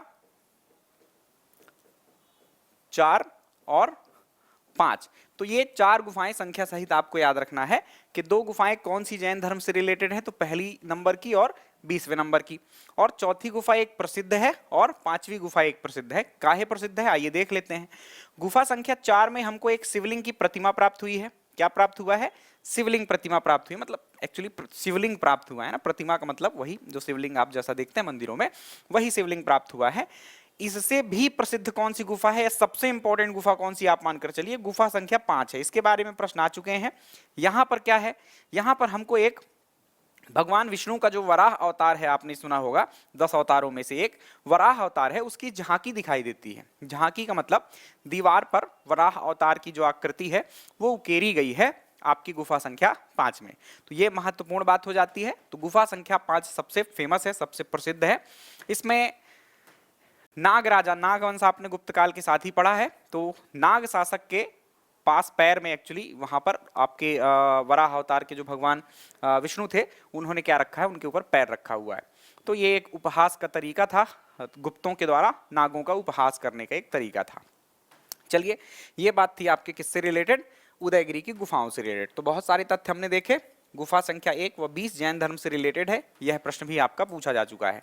शेष जो 18 गुफाएं बचती हैं, वो 18 गुफाएं आपकी हिंदू धर्म से रिलेटेड हैं, ये आपको ध्यान रखना है। अगली जो गुफा है हमारी, वह है बाघ की गुफा। बाघ की गुफा कहां है, तो बाघ की गुफा कुच्छी तहसील, ये ध्यान रखना है। आप नक्शे को देखेंगे, मैप को देखेंगे, तो ये बोल्ड अक्षरों में दिख जाएगा आपको तहसील का नाम, धार में। तो धार में कुच्छी तहसील है, वहां पर उसके पास जो गुफाएं हमको मिली है, वहां पर एक नदी बहती है, बाघ नदी या बाघिन नदी, है ना, ऐसे अलग अलग नाम मिल जाएंगे आपको, पर बाघ जरूर उसमें लिखा रहेगा। तो बाघ नदी या बाघिन नदी वहां से प्रवाहित होती है, एक छोटी सी नदी है, उसी के किनारे हमको ये गुफाएं प्राप्त हुई हैं। कब की गुफाएं हैं ये? तो 5वीं से 7वीं शताब्दी की ये गुफाएं हमको देखने को मिलती हैं। इसकी खोज कब की गई है? तो 1818 में डेंगर या डेंजर फील्ड नामक एक अंग्रेज ने की थी इनकी खोज। तो बहुत पुरानी गुफाएं हैं। यहाँ से हमको मतलब गुफा तो मिल गई, गुफाओं में हमको बहुत सारी चीजें मिली, अभी बताएंगे उसको क्या मिला। लेकिन उसके पहले ये ध्यान रखिए, वह एक आपने जब पढ़ा होगा मुझसे हिस्ट्री पुरानी, तो उसमें आपने मध्यकालीन कुछ स्थल हमने जब पढ़े थे, मध्यकालीन इतिहास के स्थल, मध्य पाषाण कालीन जो स्थल थे उसमें आपका नाम आता है बाघ की गुफा का। तो यहाँ से हमको कुछ साक्ष्य प्राप्त हुए हैं, प्रमाण प्राप्त हुए हैं कि यहाँ पर मध्य पाषाण कालीन मानव निवास करता रहा है। तो उस टाइम पर भी ये बनी गुफाएं, मतलब कुछ गुफाएं उस टाइम की भी थी और बाद में कुछ गुफाएं बाद में भी बनवाई गई, जिनका काल आपको याद रखना है, ये 5वीं से 7वीं शताब्दी। कुल कितनी गुफाएं हैं? तो 9 गुफाएं हैं यहाँ पर, जिसमें से 4 ही अब ये 5 अब नहीं रह गई हैं, है ना। पहले 5 सुरक्षित थी, धीरे धीरे अब इनका क्षरण हो रहा है ना, खराब होती है कोई चीज, इतनी पुरानी चीजें हैं। तो अब 4 ही गुफाएं हैं वास्तव में सुरक्षित, ये याद रखिएगा। इनका किस धर्म से संबंध है? तो बौद्ध धर्म से संबंध है। कैसे यह संबंध समझ में आता है? तो बौद्ध धर्म से संबंधित अनेकों प्रमाण, जिसमें कुछ चित्रकारी और कुछ मूर्तियां वगैरह वहां उकेरी गई हैं, वो हमको दिखाई देती हैं। सबसे ज्यादा बौद्ध धर्म से रिलेटेड हमको चित्र मिले हैं यहाँ से। तो ये ध्यान रखना है आपको कि बौद्ध धर्म से रिलेटेड है, और चित्रों के बारे में भी पूछा जाता है, क्योंकि यहाँ के जो चित्र मिले हैं हमको, वो जो भारतीय स्तर पर या राष्ट्रीय स्तर पर कुछ फेमस गुफाएं हैं, अजंता की, एलोरा की गुफाएं हैं, एलिफेंटा की गुफाएं हैं, तो उन गुफाओं में से एक अजंता की गुफा है। अजंता की गुफा भी चित्रों के कारण प्रसिद्ध है। तो वहां से जो चित्र मिलते हैं वैसे ही चित्र यहाँ से प्राप्त होते हैं आपके मध्य प्रदेश के, इसलिए इनको अजंता की गुफा के समकक्ष माना जाता है, मतलब लगभग वैसी ही चीजें हमको मिली। तो आपसे प्रश्न पूछा जाता है मध्य प्रदेश की किन गुफाओं को अजंता के समकक्ष माना गया है, तो आपको ध्यान रखना बाघ की गुफाएं। और यहाँ पर जो चित्र मिले वो किसके मिले? बौद्ध धर्म के। तो इन जो चित्रों को क्या कहा जाता है, या कि इन गुफाओं को बौद्ध चित्रों के प्राण कहा जाता है। क्या कहा जाता है? बौद्ध चित्रों के प्राण कहा जाता है। इनमें से एक गुफा का नाम, ये कि जो सबसे फेमस गुफा है उसमें से एक का नाम क्या है? रंग महल नाम है। यह बात भी आप याद रखना कि रंग महल नामक गुफा कहाँ है, तो वो रंग महल नामक गुफा आपके बाघ की गुफाओं में है। ठीक, तो ये कुछ बातें थी बाघ की गुफा के संबंध में। इसको 1951 में क्या किया गया है? राष्ट्रीय स्मारक घोषित किया गया है। तो इनका संरक्षण ASI करता है, आर्कियोलॉजिकल सर्वे ऑफ इंडिया, भारतीय पुरातात्विक सर्वेक्षण संस्थान। चलिए अगली गुफाओं को देखें। तो अगली गुफाएं हैं हमारी भर्तहरि की गुफाएं। कौन सी गुफाएं हैं? भर्तहरि की गुफाएं। राजा भर्तहरि का नाम आपने कहीं ना कहीं सुना होगा कथानकों में, किंवदंतियों में। तो राजा भर्तहरि उज्जैन के शासक हुआ करते थे, कुछ 10-12 वर्ष ये शासन करते हैं, और उसके बाद यहाँ पर आपकी उनकी रानी पिंगला थी, उनसे कुछ संवाद होता है, कुछ बातें होती हैं, और उसके बाद वो जो राजकाज था वो काम छोड़ देते हैं और संत बन जाते हैं, साधु बन जाते हैं, ऐसा कह लीजिए, सन्यासी बन जाते हैं। ठीक, तो ये थे आपके राजा भर्तहरि। इनका संबंध कहाँ से है? तो उज्जैन से। तो अब इनकी गुफाएं कहाँ मिलेंगी हमको? उज्जैन में मिलेंगी। तो उज्जैन में आपके कालियादह महल जो है उज्जैन के पास, मैंने आपको महलों में इस महल का नाम बताया है, तो कालियादह महल जो है इसके समीप भर्तहरि की गुफाएं स्थित हैं। इन गुफाओं का निर्माण किसने करवाया था? तो परमार शासक उज्जैन में शासन किया करते थे, या कि उज्जैन वाला जो रीजन था ये परमारों के अधीन ही आया करता था। शुरुआती राजधानी उज्जैन थी आपके परमारों की, बाद में उनकी राजधानी धार बन जाती है। तो परमार शासकों ने यहाँ पर इन गुफाओं का निर्माण करवाया था राजा भर्तहरि के स्मृति में। इन गुफाओं की भी संख्या कितनी है? तो इन गुफाओं में भी संख्या आपकी 9 है, जिसमें से 5 गुफाएं ही अस्तित्व में अब हैं। तो इनका भी नाम है गुफा संख्या 1, गुफा संख्या 2, ऐसा करके आप कभी उज्जैन जाएं तो भर्तहरि की गुफाओं को जरूर आप भ्रमण करें। उनमें से अब जो पब्लिक के लिए अलाउ है उसमें से गुफा संख्या 1 और गुफा संख्या 2 में ही जाने देते हैं, शेष गुफाओं में जाने भी नहीं देते हैं। ठीक, यहाँ पर भी रंगीन चित्र मिले हैं हमको कुछ, तो रंगीन चित्रों के लिए प्रसिद्ध है। और किस धर्म या किस संप्रदाय से संबंधित हैं? तो नाथ संप्रदाय से संबंधित है। यह एक महत्वपूर्ण बात है। तो कोई बौद्ध से, कोई जैन से और कोई नाथों से संबंधित है। नाथ, गोरखनाथ का नाम आपने सुना होगा, उनसे रिलेटेड जो आपके उनके अनुयायी हैं वो क्या कहलाते हैं? नाथ संप्रदाय वाले। जब भी आप जाएंगे मतलब कठोर तप करने वाले, तो जो कर्म है उसको जलाने का काम ये करते हैं बहुत कठोर तप करके। तो वहाँ पर ऐसे लोग आपको मिल जाएंगे जिनके ना कोई परिवार है ना कुछ है, या कभी था तो वो छोड़ आए हैं, वहीं रहते हैं और बहुत कठोर जीवन व्यतीत करते हैं, वो आपका नाथ संप्रदाय कहलाता है। चलिए, तो ये भर्तहरी की गुफाएं हमारी कंप्लीट हो गई। तो आपकी दो चार गुफाएं तो महत्वपूर्ण थी, जैसे भीमबेटका की गुफा हो गई, जैसे आपकी मृगेंद्रनाथ की गुफा हो गई, जैसे आपकी बाघ की गुफाएं हो गई, जैसे आपकी भर्तहरी की गुफाएं हो। ये दो चार इनके बारे में डिटेल में प्रश्न आते हैं, तो ये ध्यान कर लिया अपन ने। अब कुछ गुफाएं ऐसी हैं जिनके बारे में सिर्फ इतना पूछा जाता है कि वो गुफाएं स्थित कहाँ हैं, राइट। तो उनकी स्थिति हम देख लेते हैं फटाफट, और इनको अच्छे से याद कर लीजिए। गुफाएं और मध्य प्रदेश में मिलेंगी आपको, है ना, ऐसा नहीं कि इतनी ही गुफाएं हैं, लेकिन जो अपने काम की है मध्य प्रदेश लोक सेवा आयोग के अनुसार, उसी को हम पढ़ रहे हैं यहाँ पर। तो देखिए, इनकी लोकेशन हम देख लेते हैं। सिलहारा की गुफाएं कहाँ है, तो ये अनूपपुर जिले में मिल जाएंगी आपको, सिलहारा की गुफाएं। अनूपपुर के आसपास के क्षेत्रों की बात करें तो वहां सिंगरौली एक जिला है, सिंगरौली में आपको माड़ा की गुफाएं मिल जाएंगी या मारा की गुफाएं मिल जाएंगी। तो माड़ा लिखा मिले या मारा मिल जाए, दोनों सेम है। माड़ा की गुफाएं कहाँ है, सिंगरौली में है। उसके अलावा हम चलें उत्तरी मध्य प्रदेश की ओर, तो झिंझरी की गुफाएं कहाँ है आपके, ये तो आपका महाकौशल क्षेत्र है, कटनी जिले में है। और पहाड़गढ़ की गुफा कहाँ है, मुरैना में है। क्लियर। तो ये कुछ गुफाएं हैं, लोकेशन याद करते रहना। इनमें से भी कहीं ना कहीं ये सब बहुत पुरानी गुफाएं हैं। जैसे पहाड़गढ़ की गुफा जो है ये आपके पाषाण काल की है, लेकिन उतनी महत्व की नहीं थी, इसलिए हमने पाषाण काल में इसका उल्लेख नहीं किया था। शंकराचार्य की गुफाएं, तो ये ओमकारेश्वर में है। कभी पूछा जाए, सिंपल दो बातें हैं, मैं आपको बता देता हूं यहाँ पर। शंकराचार्य की गुफाएं मध्य प्रदेश में दो जगहों पर मिलती हैं, एक आपके ओमकारेश्वर में मिलेगी और दूसरी आपके नरसिंहपुर मिलेगी। तो सबसे जो फेमस है, जो आपसे पूछा जाए तो उत्तर लगा देना आप लोग कौन सा, ओमकारेश्वर शंकराचार्य की गुफा पूछा जाए तो। लेकिन कभी ओमकारेश्वर या खरगोन ना आए आपके लिए, खंडवा ना आए आपके ऑप्शन में, ओमकारेश्वर खंडवा में है, तो आप क्या लगा देंगे, नरसिंहपुर लगा देंगे। ये ध्यान रखना, दोनों में विवादित बातें, मतलब अस्तित्व में तो दोनों जगहों पर है ना, इतना याद रखना, दोनों का नाम शंकराचार्य की गुफा ही है। तो ये दोनों क्या है कि आपने जो सुना होगा शंकराचार्य के बारे में कि उन्होंने जो तप किया वो ओमकारेश्वर में किया, है ना, उनके नाम पर आप ये ध्यान रखिएगा कि एकात्म धाम का विकास किया जा रहा है। किसका किया जा रहा है, एकात्म धाम का विकास ओमकारेश्वर में किया जा रहा है। जो पहाड़ी है ओमकारेश्वर, जो आप लोग ज्योतिर्लिंग जाते हैं तो ऊपर का हिस्सा जो पहाड़ी का है, वहां पर बहुत बड़ी विशाल प्रतिमा लगाई जानी है और वो एक पर्यटन केंद्र के रूप में विकसित किया जाना है। तो वहां पर एकात्म धाम के रूप में मध्य प्रदेश सरकार जो है तो इसको विकसित करने का प्रयास कर रही है। शंकराचार्य की जो गुफाएं हैं ये आप याद रखें, ओमकारेश्वर और नरसिंहपुर। नरसिंहपुर वाले भी जो कुछ साधु संत हैं वो मानते हैं ऐसा कि वास्तव में शंकराचार्य जी ने यहाँ पर तप किया था, और ओमकारेश्वर वाले कहते हैं ऐसा। ठीक, तो आप ओमकारेश्वर याद रखें, बाकी दोनों जगहों पर ही गुफाएं हैं। बिलौवा की गुफाएं ये आपके ग्वालियर में है, यह याद रखिएगा। इसके अलावा हमने आदमगढ़ की गुफाएं पढ़ी थी, मध्य पाषाण कालीन जो संस्कृतियां हमारे यहाँ से मिली उसमें एक आदमगढ़ की गुफा महत्वपूर्ण थी, वो आपके नर्मदापुरम जिले में आती है, यह भी आपको याद रखना है। तो ये थी प्यारे बच्चों क्या, हमारे मध्य प्रदेश की गुफाएं।